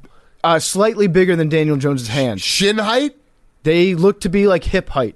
Oh, okay. Body- Those are decent-sized body trash checked him. cans. No one wants to see that big guy. No one. Again, taunting. Yeah, fine him. Fine his ass. Throw him out of the game. I think the Giants, I think Joe Judge might be losing the team. I mean, they're just not good. I don't really know. Like, you can't even point to one specific thing in this game. They got a couple guys got hurt. I think Darius Slayton was out of the game. Evan Ingram fumbled. Like, they just, when they needed to play good defense, Matty Ice, shout out Matty Ice, he is now tied with Matt Stafford, 39 game-winning drives. Wow. 39. It's pretty good.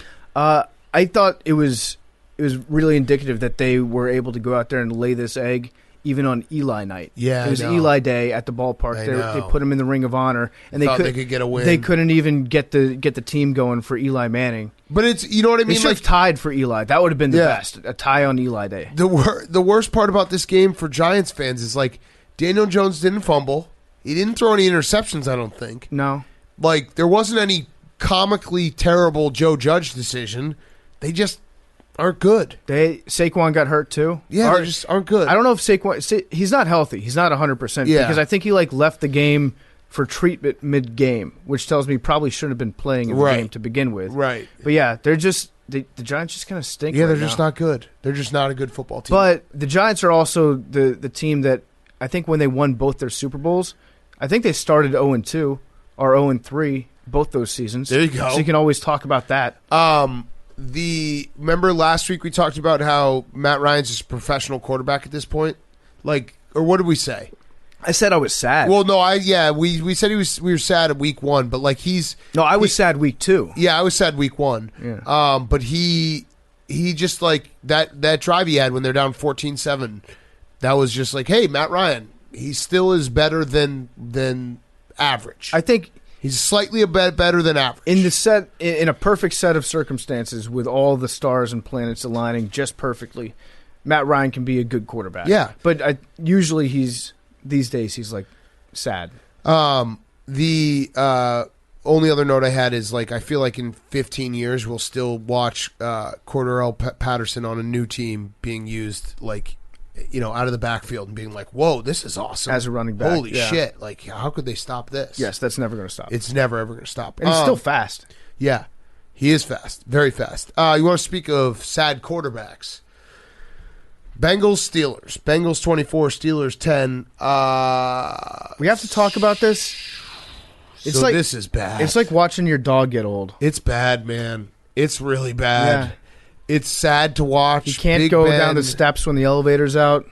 He's still, like, he'll still have a couple moments every day where he'll, like, wag his tail and run around, and you're like, oh, this is fun. Yeah. But yeah, watching Big Ben play football at this time, and you know what the worst part is? Like, he even if you look at he had 2 interceptions. One was so bad where he was, like, tripping over himself. He did trip over himself a different play, but this one he tripped over himself and threw an interception to a linebacker that was standing, not really covering anyone, like 5 feet in front of him. Yeah, the linebacker was about to turn around and look for somebody to cover because he wasn't doing anything. Big Ben was like, here, you take this. Yeah, maybe he's colorblind like an old dog. I don't know. It was like right. Sorry, Bubba. It was right into his chest. I have a fun side note Bubba story. If I could share one real quick. Okay. Bubba texted me on Saturday, and he was like, hey, could you, if you see Shane Gillis, he's one of my favorite comedians at the game today, tell him what's up. And I was like, oh, okay, cool. Like, Shane Gillis, like, he is a very funny comedian. He's got a new special out. I'll definitely tell him what's up. So I go and I look, Shane Gillis, like, his Instagram stories. He was at the Texas game, the Texas Tech game. He was at a football. He was game. He was walking out, and there was a painted end zone. But because Bubba doesn't know colors, he was like, well, I don't know. He's at the Texas game. He's in the state of Texas. Wait, I was in Chicago, Illinois. The end zones there were red, right? Orange and red are Orange, pretty yeah. close. It's a dark orange in Texas. I was like, Bubba, he's not. We're in very different states. Might have been high as well. But neither here nor like, there. I'm colorblind. All right, sorry. Go back. Sadness. No, of Big Ben. I'm just sad. I'm sad watching him. That one where he fell down as he was trying to throw. He was trying to take 2 steps to his right and throw a pass, and he just fell down. He looked like a toddler trying to drive a car. It's tough to watch him out there, and I don't. He should play with a life alert. He should. He actually should play with a life alert attached to his waist, because I really do think one of these times he's going to fall down and not going to be able to get back up. Well, you can't bench him if you're the Steelers, right? Or can... All right, so that's the thing. People are mad. He still threw for 300 yards, and he had 38 completions. But if you watch the game, it's so bad. I think people are now mad at Mike Tomlin for not benching Ben. For not making him retire. Yeah, but if you're Mike Tomlin, can you really tell Ben? I guess Mike Tomlin would probably be the guy that could do it. Where's that guy who said that Big Ben would be closer to MVP than...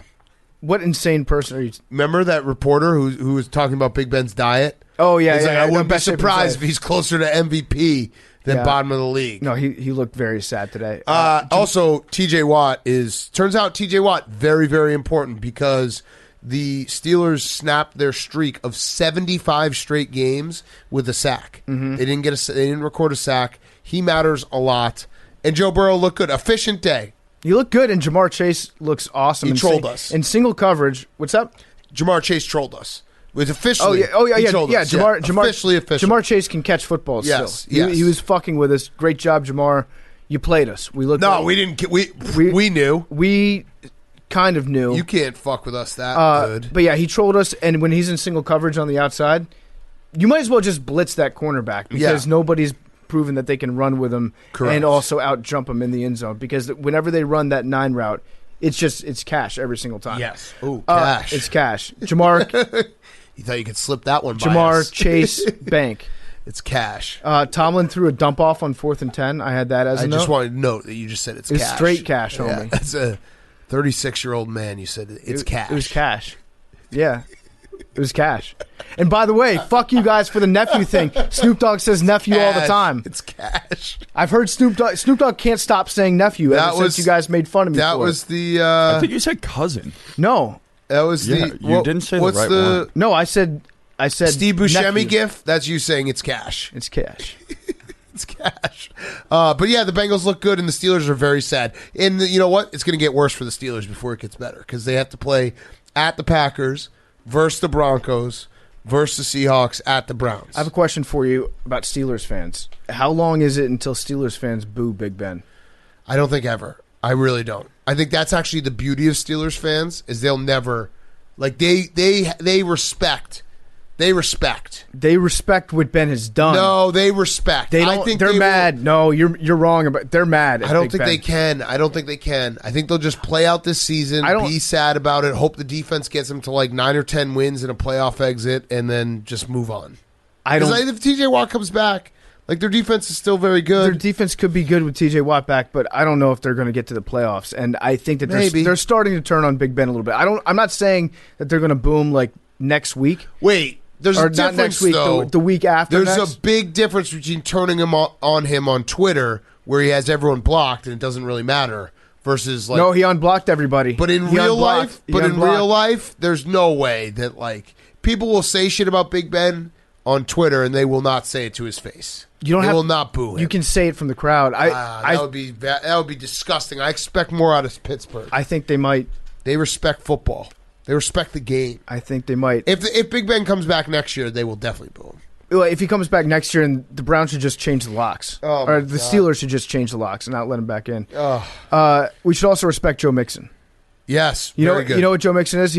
He's a professional. Well, he's a consummate pro. When the Bengals can run the ball, their offense looks better than competent. Mm-hmm. So, and they're 2-1. The Bengals are 2-1. Yep, that's significant. I'm just looking. Week 4, 5, 6, the Steelers play Sunday Night Football. That will be very sad. At home? Seahawks, yeah. Yeah, that's going to be very sad. All right, next up. Cardinals, Jaguars, another rookie quarterback, Billy, hashtag Billy was right again. Trevor Lawrence, bust. I think in the environment he currently is in, it's very hard for him to have success. Softened it. I like this. Okay. But, yeah, I don't see him doing too well. Do you know what always sucks when your rookie quarterback is struggling and then you try to run a flea flicker and then he throws an interception from the flea flicker? It looks especially dumb. Off his back foot. Yes, it looks especially dumb. He wasn't even going for the for the big throw on the flea flicker. No, it was like going for the check down. It was like a 20-yard flea flicker back foot interception. Yeah, so bad. That was really bad to see. The Jaguars got the kick six, though. They got the kick six, so that was electric. Urban Meyer was right. It's like playing against Alabama every week. Every single week. The Jaguars are the number one. How did they not cover this game? Team of the week, because they were up 19-10 with 3 minutes left in the third quarter, and they lose 31-19. Like, that's hard to do, and they did it. The Cardinals did not play very well. They made the plays when they needed to. Also, the Cardinals, I think every week we're just going to be like, damn, I forgot the Cardinals have this guy. Like, A.J. Green had 112 yards. Like, DeAndre Hopkins didn't have, they focused their defense on DeAndre Hopkins, but they still have A.J. Green. How did the NFL let A.J. Green become a super Cardinal? teams? I don't know. It is a super team right now. Bullshit. That's where everyone's going, is out to the desert. Shout out to Chandler Jones, who has not had a single sack since he got 5 sacks in week 1. Damn. I love that. Just like build it. It's like a salesperson working on commission. Yeah. You hit your quota. Yeah. And then you get to coast for a few weeks. It's free roll. You can get by for probably like 9 or 10 games on those 5 sacks. Yeah. As long as you're still in the mathematical realm of like getting to double digits on the year. People will totally forget anything you've done past that 5 sack game. Make one video and you're like, I'm good for a month. There you go. That's kind of the content game equivalent. It was nice. Trevor Lawrence had a nice TD throw. But yeah, the Jags are, so actually let's do the Broncos right now too, because worst team in the NFL, is it the Jaguars or is it the Jets? I think it's the Jets. I think it might be the Jets. I think it's the Jets, but the crazy thing is I think these Jets would be favored by a point over last year's Jets. I don't know. If they played on a neutral site. Well, how's Sam Darnold playing? Is he playing like this Sam Darnold or that Sam He's Darnold? playing like that Sam Darnold. Got it. And they're playing at the Meadowlands, but it's a Giants home crowd. But you know that Sam Darnold has this Sam Darnold somewhere inside of him. But who knows what this Zach Wilson has inside of him? We don't know yet. Nothing. Nothing. Mr. INT. Billy. Yeah, that was a tough scene today. Yeah, with Mr. INT, but I think he is actually improving. How? Yeah. Well, you give us ways. He threw 2 INTs today, right? So yeah, he's twice as good as he was last week. Exactly. You tweeted that it was an improvement from last week. It was. In certain respects. I'll give you an improvement. Less interceptions. He's starting to look a little bit older. Because I think the Jets age people at a rapid pace. Like presidential years or dog years. He looked like a high schooler. Now he looks like a PG high schooler. Right. He repeated a year. If he stays on the Jets for another 2 years, he's going to look like he's 40. So that's good. No, but he ran the team well. He kept the What? He took the sack. They scored 0 points. He ran the team I know. well. They haven't scored a touchdown since week 1. You're not listening. I know, but he ran the team well. Instead of throwing picks, he was taking sacks. So he's making better decisions. He still throw some picks. He managed his mistakes better. Exactly. Okay. Do you think they're the worst team in the NFL? Well, their defense was pretty good today. If you look at it, okay, like they were. Yeah. Their third down percentage was actually super high for stopping. Okay. On third down, and in the red zone, I think they stopped the Broncos. There's a fumble twice. Yeah. 2-5 in the red zone. So if their offense could start putting together drives and stop putting so much pressure on the defense, I think they could actually get into some close games, win some games. I'm looking at a picture of him right now. He doesn't look like a high schooler anymore. I'm telling you, the Jets have aged him. He looks like a guy that's playing a high schooler in a movie. Yeah, which is that's an extra at least 3 years. We found the antidote to the Mormon youth. The AC Green. He wasn't Mormon, I don't think, but he was just a virgin. Yeah, the guys who don't drink or have sex, they are going to look younger for the rest of their life. The Jets are the antidote for that. You put them on the Jets, it's like going on 1,000,000 benders and fucking 1,000 hookers. Tim Tebow that's still what looks the Jets are. Good though. Yeah, but yeah, you're right. He looks like he's seen some shit in just the last couple weeks. Is that mine? No, that was me. But their offensive line actually looks pretty decent. It just doesn't have anyone to throw to. No, it doesn't look decent. I think it looks terrible. But most of his sacks were him taking too long in the pocket. Okay. So he holds on to the ball too long. Right, I think it's the wide receiver. So you're saying better to hold on to the ball too long than throw an interception. Right. Yes. What about getting the ball out on time? Well, I don't think the wide receivers are open. Okay. That's why I think it is. We're working on that. And that was listen, we're all going, or many of us on this podcast are going through rookie quarterback woes. Right. We need to support each other. Exactly. And be like, hey, you know what? What you just said, that makes sense. Also, I think it's the wide receiver core that needs to. They're putting too much pressure on Zach Wilson to make all the plays. Okay. Yeah.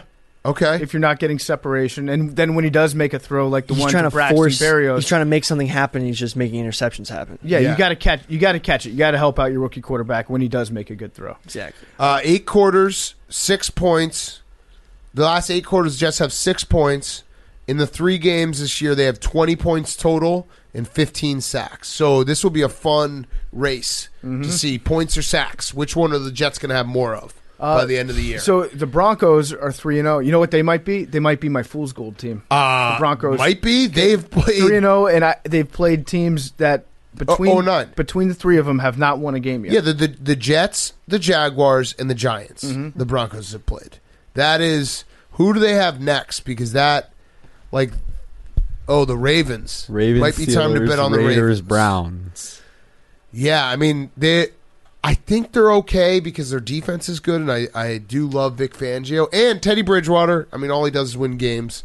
He's right now, Teddy Bridgewater is 54 for 70, 592 yards, and 4 touchdowns. That's crazy, efficient. 3-0 against the spread this year. 77% completion. Teddy Bridgewater, give him some flowers.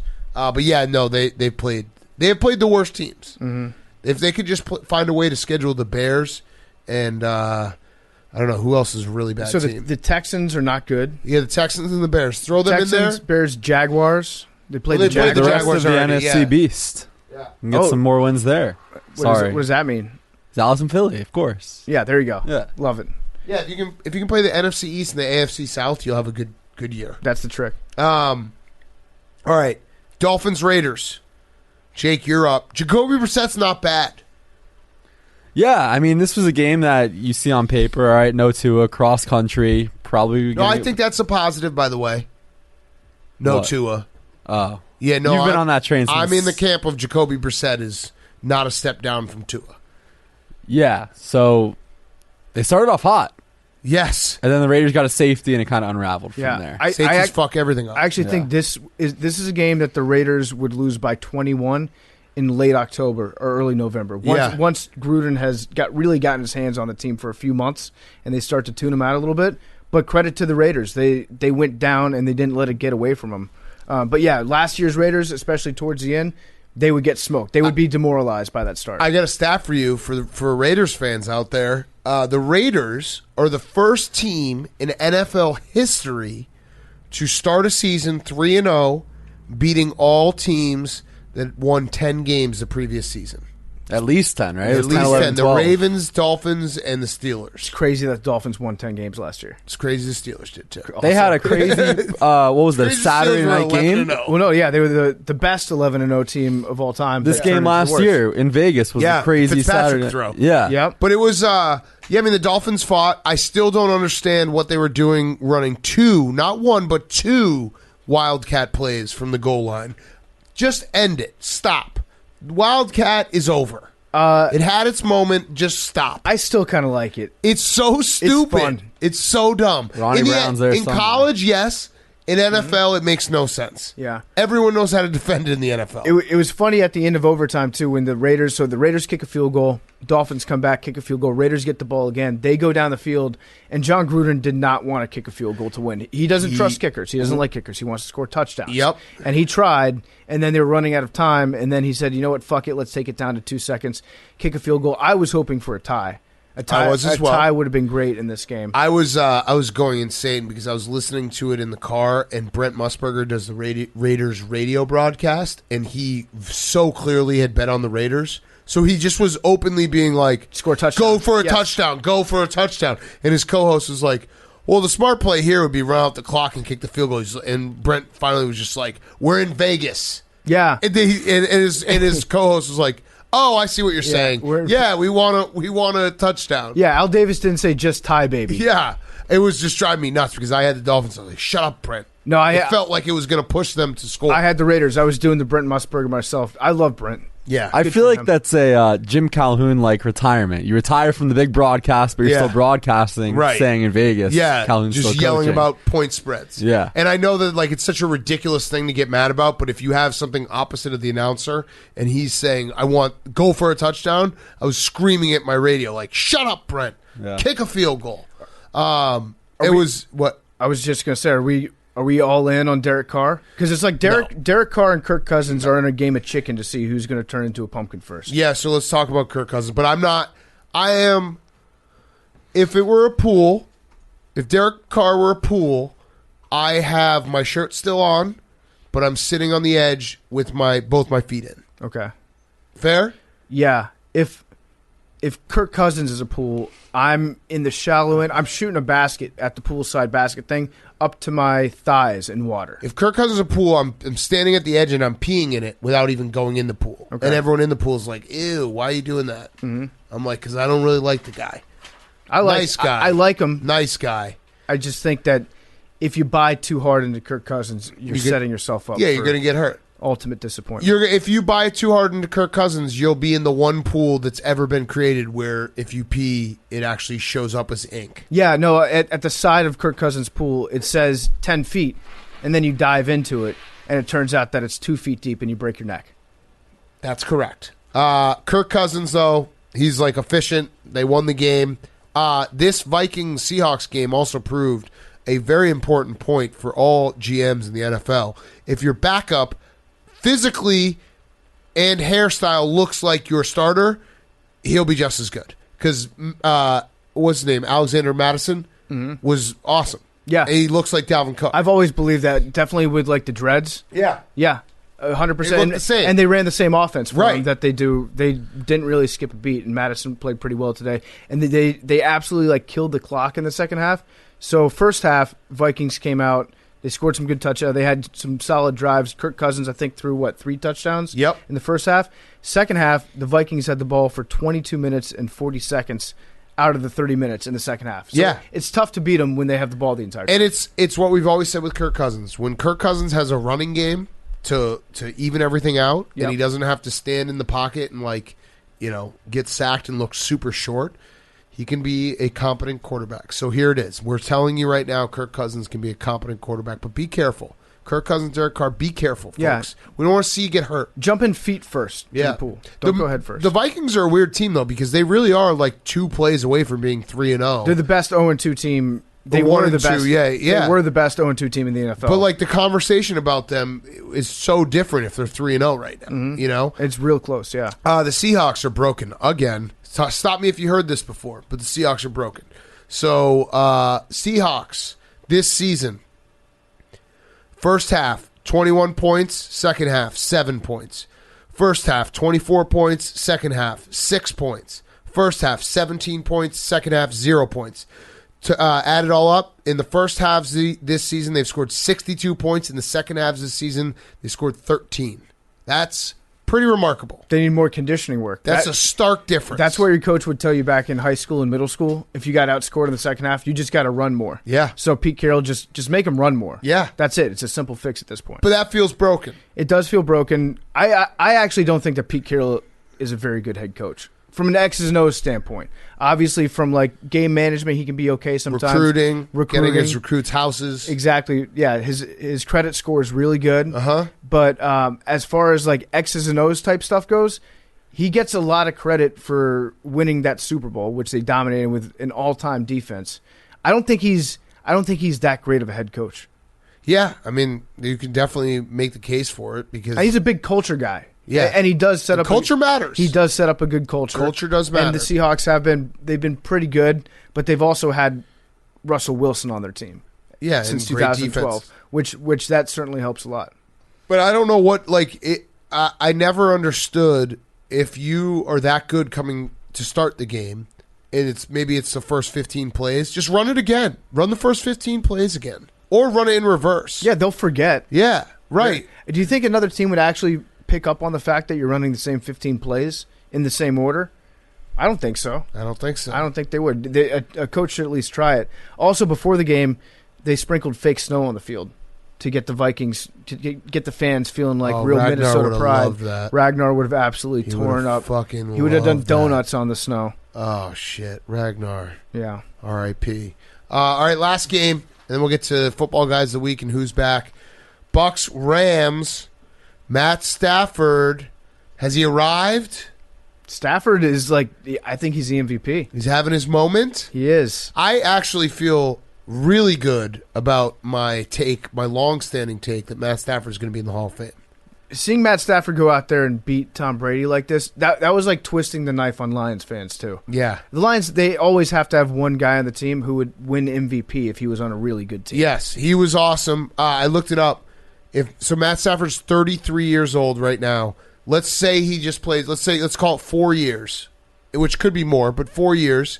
If he goes 4,000 yards and 35 touchdowns in the next 4 years, he will end up top 8 all-time in passing yards and top 5 all-time in touchdowns. It varies because there's some current guys who are still obviously playing that are ahead of him, but I don't know, if he can make the missing piece for him is playoff success. If he can make a Super Bowl, if he can make a couple NFC Championship games, I don't know. And Matt Stafford's going to have a case. He's a good quarterback. If you're out there saying, Big Cat, those numbers sound pretty high. Well, guess what? There's 17 games now. Yeah. Are those including playoff games? No, but that's not like a no. I don't think it includes playoff games. I mean, he averages more than 4,000 yards a season. Maybe it's a little bit high on the touchdowns, but that's not like a crazy season for him. So when you said 33 years old, I was like, holy shit. I would think that Matt Stafford is like 36, 37 years old, just based on what he's been through. And like all the injuries and shit that he's had. Maybe that was high on the touchdowns because he's only had one season where he's been over 35 touchdowns. He had 41 when he was in 2011. But he averages over 4,000 yards a season. So let's say he has 30 touchdowns. He's still going to end up top 10 in both categories. Mm-hmm. Now, how do you rate this era? I have no idea. I just know that when you have those types of numbers, and if he can figure out a way to get to a Super Bowl or even win a Super Bowl ring, then it's like let me just say this. If Matt Stafford wins a Super Bowl this year, the very first thing they'll say on First Take the next day is Matt Stafford's a Hall of Fame. Yeah. Because that will be it. You're just early to the conversation. Yeah. I was 5 years early and got roasted for it for a very long time. Just chill out, man, Sean McVay. Did you see him sprinting at the end of the first half? He looked like Dabo. He looked like either Dabo or like Jimmy V after he won the national championship and was looking for somebody to hug. Yes. Sean He coached McVay, pros. He was just, come on. Let's maintain an air of professionalism, right, Mr. McVay. You want to go coach Georgia Tech and do that? Go ahead. Not in the pros. We respect it. He could have gotten a taunting penalty and hurt his team for that. Yes. Bruce Arians also looked even redder than he did last week, which was redder than the week before. Yeah. When he gets mad, he's like a mood ring for rage. Yes. And he was like a ruby red today. He looked like he had burst every capillary on his face. Do you think this is a look-ahead spot for Tom Brady? Yeah. That was sure, probably... We'll chalk it up to the look-ahead. Look-ahead spot. Trap game against the Rams. Trap game against the Rams. It was kind of the Rams Super Bowl, early season Super Bowl. Also, Gronk is out with a rib. It looked like a rib, yeah. If you can bring Rob Gronkowski down in pain like that and not having to do with his legs... That's a hit. You win. Yes, that is a significant hit. Breakfast Club update. Cooper Kupp and Matthew Stafford. 25 catches, 367 yards, 5 touchdowns through 3 games. Mm-hmm. Eat breakfast together, you perform well. This is also the first time that Tom Brady has thrown for 400 yards, no interceptions, and lost the game. Whoa. Roadmap. Did you see our coworker Ken Jack's tweet, which I had never seen on Pro Football Reference? Actually, now that I'm saying it out loud, knowing that he just lives to troll people, I'm going to double check that. Yeah, let's see. What do you say? I'm going to double check that. I literally, as I was saying it, I was like, wait, this is Photoshop. Did you see the image that Ken Jack tweeted Ken Jack today? tried to send me a video last week on, texted me, and I was just refused to watch it. I was like, I'm not going to watch this video because there's going to be some gross, cockroaches coming out of something. Okay, it's real. It's real. Tom Brady on Pro Football Reference for nicknames listed. TB12. Stop me when there's one that you haven't used, Hank. TB12. Yep. Tom Terrific. Yep. Touchdown Tom. Of course. The GOAT. Yep. The Pharaoh. Sure. What? The Pharaoh. Record scratch. The Pharaoh? Anything that's like, puts him at the top of the top, I think is fair. I want to find the one person who's called him the Pharaoh. Who is that? Show yourself. The Pharaoh? It sounds like Tom Curran. What or a something. ridiculous thing. it sounds like Dan Shaughnessy. The Pharaoh. It sounds like there was like a very specific game where like Tom Brady beat Cairo Santos. Yeah. And then The Dan Pharaoh. Shaughnessy in his post game write up was like, a lot of people are calling him the Pharaoh. The Pharaoh. And then he claps his hands, shuts his computer, takes a big sip of coffee, and then takes a massive shit. Maybe it was because of the goats, the Pharaoh, like walking around. I don't know. That one makes no sense. Pharaohs. Pharaoh. Who were the pharaohs? They were the kings of Egypt. Maybe he hates Jews? Dude, Is that what it Pharaohs is? hates. Well, I hate mean, they Jews. made him build the No, fucking I mean his pyramids. best friend is Julian Edelman. That's true. That's true. I have to rectify that. Although he Yeah. didn't bring him to Tampa. With him. Atone. You have to atone. He didn't for bring. it. He didn't bring Brandon him to Tampa. Spikes came up with it a few years ago. Okay. Love Why? Also, he's called the comeback kid or sir. The quote is, me, I refer to him as Pharaoh because he's amazing. Okay. Yeah, that's what I'm saying. Anything that just puts him in the top I of always the top, like respect him that because plays. he comes out every year with that edge. That's what the great ones do. Love Got it. Love Pharaoh it. is problematic, though. Canceled. Enslaved people. You have to cancel the Pharaoh. Is Tom Brady cool with that? I'm sure he is. I mean, it's not Enslaving people? No, I'm Oh. canceling it. Oh, canceling it. He doesn't call himself the Pharaoh. Imagine if he did. Imagine if you met him and he's like, you know what? I like you. Go with the Pharaoh. The other We're nick- friends. That'd be some LeBron shit. Yeah, that would. The other nickname he has is Sir. Yeah, comeback kid or sir. Sir. I think it's comeback sir.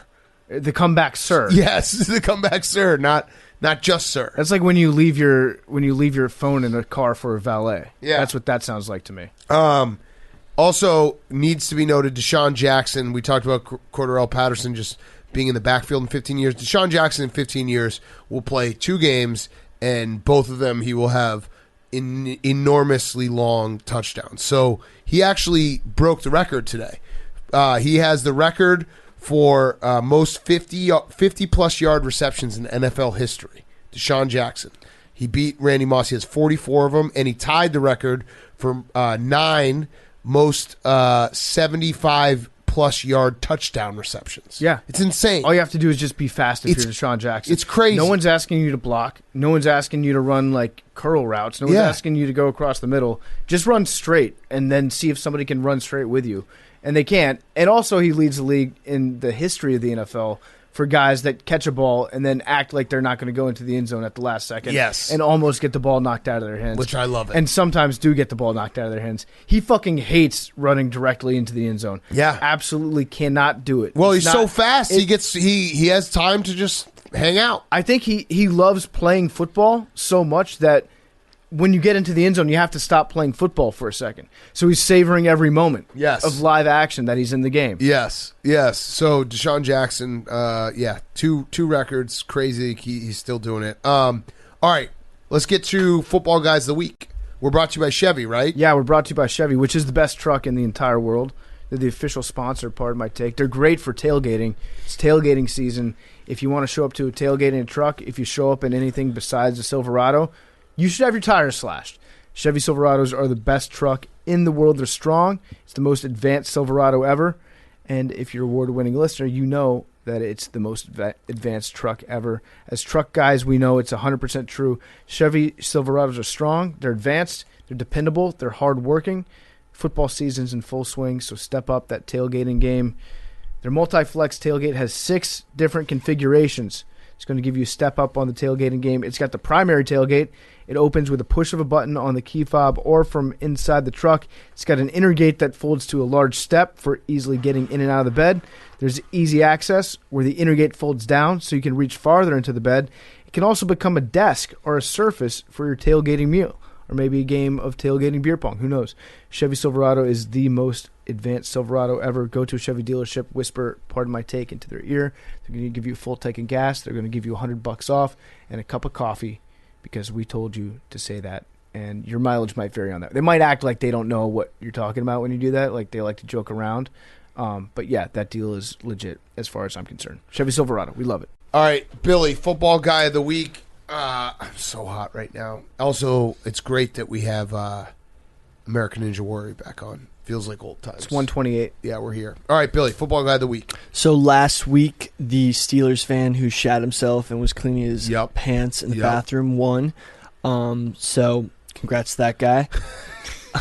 Okay, you win a free Chevy. So first football guy of the week is actually a repeat from last week, but he brought the receipts so we can talk about this. Bruce Barnum of Portland State bought 1,300 Coors Lights for everyone who came to see the game. Okay. So he, stuck to his word on it. So that's a huge football guy move. And he also, bought 1,300 Blue Mountains for everyone who watched this guy. I love it. So I'm putting him back on there this week because I thought he deserved to be there. Okay. That's very Billy. I just like to make a running. We'll leave a spot open every week for the person in America that bought the most Coors Lights for other people in America. Love it, Billy. And then second nominee is also a repeat. No. Oh, that would have been funny. His name's Connor Davis, a Poplarville High School lineman who put awful high school football. I love it. Well, you know what? High school football has some awesome football guys. I know. So they're underappreciated. I know. So he took his senior photo with a stack of pancakes and pouring maple syrup on it because he's a lineman. He loves pancakes, and it's his senior year photo. I love this. This is like on Sunday Night Football when they do that halftime thing where they spotlight on a different high school football. That's what we're doing now. You know what I also love about Billy is sometimes when he's telling us something and he realizes that there's not a lot of meat to the story that he's telling, he just keeps repeating the same details. So he's like, there's this lineman and he took a picture of him eating a stack of pancakes with syrup because he's a lineman and they like pancakes. So in this picture, he's got the syrup that he's pouring on the pancakes. It's a great skill. But it's in the stadium. It's a huge blow-up picture. Yeah, it's great. I saw he's giving out pancakes. It's great. Why pancakes? Because pancake blocks. But also because he likes pancakes? He probably also likes pancakes. He probably likes eating pancakes after he makes pancakes blocks. Because he's an offensive lineman. Exactly. Right. Okay. One of the boss hogs. Yep. Anyway, third nominee is Kenny Chesney, who says that he... No. Wait, is he going back on the chillaxification This is now my tour? my favorite segment of the week. You know why Kenny Chesney... Why? You know why he's a football guy? Is this a knock-knock joke? No, you know why Kenny Chesney is a football guy? Why? Because he refuses to tour during the fall. I like that. Because of football. He doesn't want to, like people plan weddings in the fall, and it's always on a college football Saturday. Yeah, he's not going to do that. Well, he's got a very busy schedule of being on college game day every fucking Saturday when they don't have anybody else to make the pick in that town. Well, I love it. Yeah, but he's not touring. That's a football guy move. It is a football guy. He's leaving money on the table because football. Yep. Super rich guy, I aspire to be where I can be like, hey, I don't have to work all football season. That's awesome. Thank you, Kenny Chesney. Yes, thank you. I think we do all aspire to reach a level of being rich where we just take our phone off the hook for the entire fall. Yeah, it's like, hey, it's football season. I can't be bothered. Do not disturb. With my busy schedule, I can't be bothered to return your calls. Yes. And the last nominee is Mark Ferrante, head coach of Villanova. Okay. I may have butchered that name. Covered the spread. Covered the spread, and throughout practice all week, he had leaf blowers going to mimic the Beaver Stadium noise. So he just he was just leaf blowing his quarterback all through practice, just had him putting it right up to his head. That's fantastic. That sounds like the next Jameis drill is just have 5 guys with a wind tunnel. Yeah, like hedge trimmers and all sorts of landscaping equipment just going at him. I love it. Good job, Bill. Even though they didn't win, it is an FCS team, and they did cover. They covered the spread. That's FCS teams covering the spread is a win. That's formerly Division I AA. Yes, yes. Good job, Billy. Everyone vote blog up tomorrow. Yes. Okay. It's already written. Beautiful. It's in the chamber. Beautiful. All right, let's finish up. We got Who's Back of the Week. Cash App is back. The Cash App is the best app in the world. You download it. You link it straight to your bank account. You can buy and sell Bitcoin. You can do it all with the Cash App. And if you put in promo code Barstool, you get $10 for free, $10 to ASPCA when you download the Cash App from the App Store or Google Play Store today. So go download the Cash App. It is the best. Hank, who's back of the week? The USA, United States of America. Yeah! We are back thanks to the Ryder Cup team. Absolutely skull-fucked Europe, 19-9. Yeah. Biggest win since 1975. Clap it up for the United States. Fucked them up. Brooks and Bryson are best friends. They're, hugging, holding the cup together, laughing, posting Instagram stories and shit. Everyone was getting drunk. It looked like an awesome time in Wisconsin. I'd like to say something on Wisconsin. Nice about. Oh, that's nice. I'd like to say something nice about Bryson, if I may. The tee shot was one of the best tee shots. Incredible. I've ever seen. Like the fact that was Tiger Woods. You're like, fuck it. I'm just gonna see if I can hit it 500 yards over all these trees. And they were winning by so much, so it didn't really matter. He was just like, fuck it. Mm-hmm. It was so funny watching the Euros after day one when they halved a hole. So they have the match. They got a half a point to go down like 4. And they were fist pumping like they had won the whole fucking thing.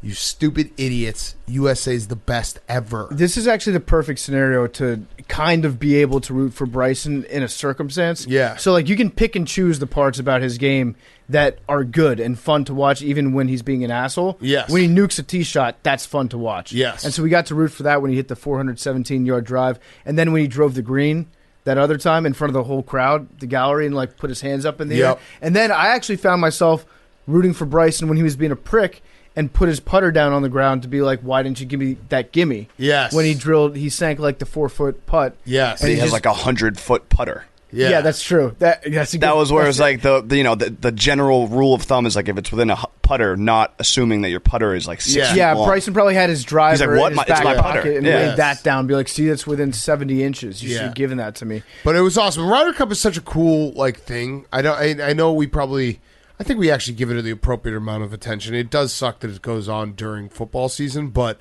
it's just awesome because it's like it's cool that there's teammates playing against another team. Mm-hmm. USA gets you a little pumped up. There's nothing more American, too, than kicking ass at a sport that we don't really care about. Right. I love it. And then just parachuting in once every couple of years and being like, yeah, fuck you, Europe, in your face, you piece of shit. Right. And they're like, we live and breathe this stuff. Right. And all the drunk dudes who like dress up in American flags, and it's cool. Yep. I'm in. I like it. Good who's back, Hank. Thank you. Great who's back. Yeah, appreciate that. I would say. My who's back is John Bones Jones got arrested again. And then, oh, no. And then Dana White said it's not even surprising at this point. Oh, no. And so we can just we could probably kiss goodbye any notion of John Bones Jones coming back to fight for any meaningful title. I'm not ready to do that. I'd like to see him come out and call Daniel Cormier a pussy again. It'll get me excited. He'll do one of these like boxing events in like 5 years. Yeah, I don't think Dana White's going to give him the time of day. Maybe Rough and Rowdy. Yeah, maybe Rough and Rowdy. Who knows? All right, my who's back is my ability to hold a grudge and not mention the fact that the Cardinals have won 15 games in a row. Yeah, congratulations. Thank you. I will never mention it on this show. Which Cardinals? The St. Louis Cardinals. 15 games in a row is a lot. That's a fucking lot. Mm-hmm. But we won't talk about it. Are they getting hot too early? Well, they're winning all these games to fucking play in the one-game playoff and get the shit kicked out of them by the Dodgers. Have fun, guys. Cool. It is late September. I care about draft picks. Billy. My who's back, my real who's back is people making Green Day jokes later on this week on Twitter. Yes. Also, my real who's back is misery because sports are stupid. I need to reprioritize. Father or two. Billy. My who's back of the week is Dog the Bounty Hunter. Yes! Dog the Bounty Hunter is on the trail of Brian Laundrie. Peace, Brian Laundrie. Turn yourself in, bitch. Dude, Dog's like knocking on his parents' house at like 6 a.m. Yo, Brian Laundrie's toast. Go with Christ, brah. Dog. Hope he's not smoking a fucking ice pipe because Dog will smash it with his boots. And Dog's also married again. Remarried. He remarried? Mm-hmm. Remarried. After? A woman who looks kind of similar to Beth. May she rest in peace. I hope that Dog doesn't give this guy a cigarette, though. No, this guy doesn't fuck no. I hope Dog puts out the cigarette on his face. I hope Dog lets Leland shoot him with rubber bullets. Yeah. Before they fucking zip tie his ass. What happens if Dog finds him before the FBI? What do you mean? He absolutely will. He's Dog the Bounty Hunter. Like, Brian Laundrie probably saw that clip, wherever the fuckface is, and he's like, all right, it's over. Dog's on the case. It's done. Damn. Yeah, no, no. The FBI probably hired Dog. Smoke him out, brah. Also, bonus who's back, Devontae Davis. Famously retired at halftime of a Bills game. Yes. We had a Ohio State player. It's Vontae Davis. No, Devontae. I like that. What did I say? Devontae Davis. I like Devontae Davis. You said Devontae. You said Devontae Davis. Yeah. I think you were also maybe doing it like Devontae Adams, who played in Sunday Night Football. Yes. Yeah. Yeah. It's 2 I like a.m. the Vontae. It's 2 a.m. We had an Ohio State player who quit Ohio State football in the middle of the game. Mm-hmm. He just started taking his jersey off, and one of the coaching staff members took him off the field. The Vontae Davis Yes. is what you were saying. The Ohio State University. He saw the 4 losses on the wall. Ooh. They were down 7-0 to Akron. They were. I was a little bit afraid. I was saw afraid that. because then Akron somehow didn't cover 49.5 point spread. I know that was ridiculous. They almost did at the end, though. Insane. Hank, how are you? How confident are you? I mean, with news like this, I feel great. Team is falling apart at the seams. With Devontae quitting? Well, it was in honor of the Vontae. Has Ryan Day lost the locker room? This would point to yes. Yeah. Would it not? I'd agree. No, I'd agree. Do good teams have players quit in the middle of the season? Nope. Never. Nope. Jake, finish us off. We're all so hot, sweaty, tired. My who's back of the week is Joe West. Oh. Yep. Crazy things happened at Fenway Park on Sunday night. Yeah. He had himself a game. There were bloopers and missed pop flies, and Joe West called strike 3 on Aaron Judge. Or called a foul ball. And it... The catcher caught the ball.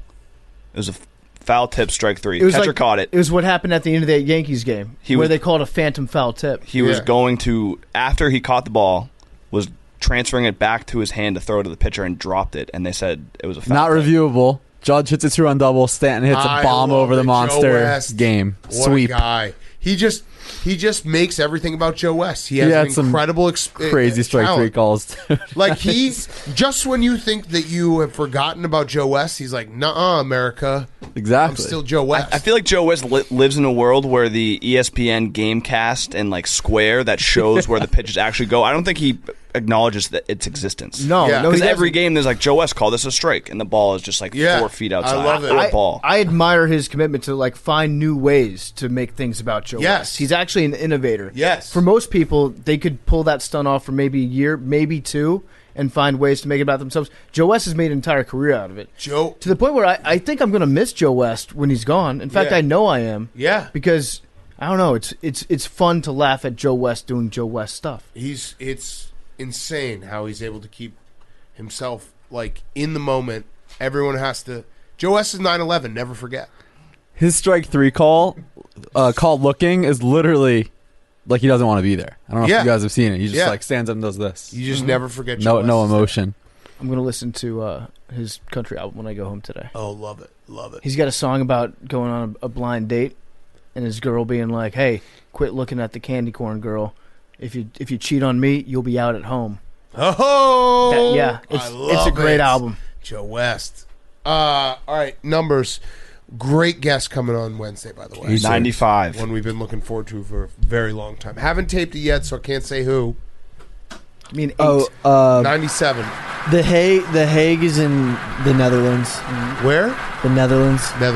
And Eli Manning had to tell the fans to stop booing Mara. 69. Mr. Mara. I feel like we had 65 last week. It was Burrow's first career road win. Whoa. Also, there's a bunch that's crazy. I guess because he got hurt. There's a bunch of microscopic shrimp in New York City tap water, so it's technically not kosher. All right, and in the Cinnamon Toast Crunch. Yeah. That's okay? Yeah, it's part of the treatment process. Brady probably did it. Love you guys. House real big, cars real big, bank real big, everything real big, rims real big, pockets real big, rings real big. Let me tell you how I live. Like that, buy that, 20 folks rock that. Ladies, gentlemen, gangsters, pimps, bitches, hoes, stunners, shine like rich, bitch. I'm a fucking big time. Talking away, I don't know what I'm to say. I'll say it anyway. Today's another day to find you shining away. Oh, I'll be coming for your love, okay.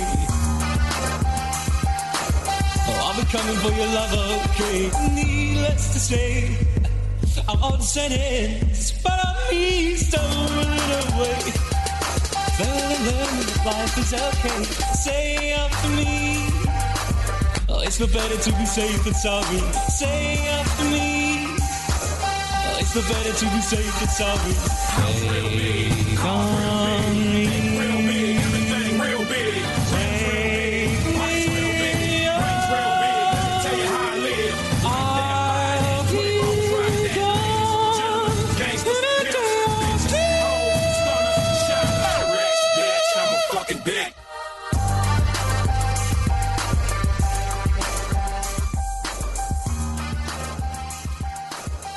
It's Pardon My Take, presented by Barstool Sports.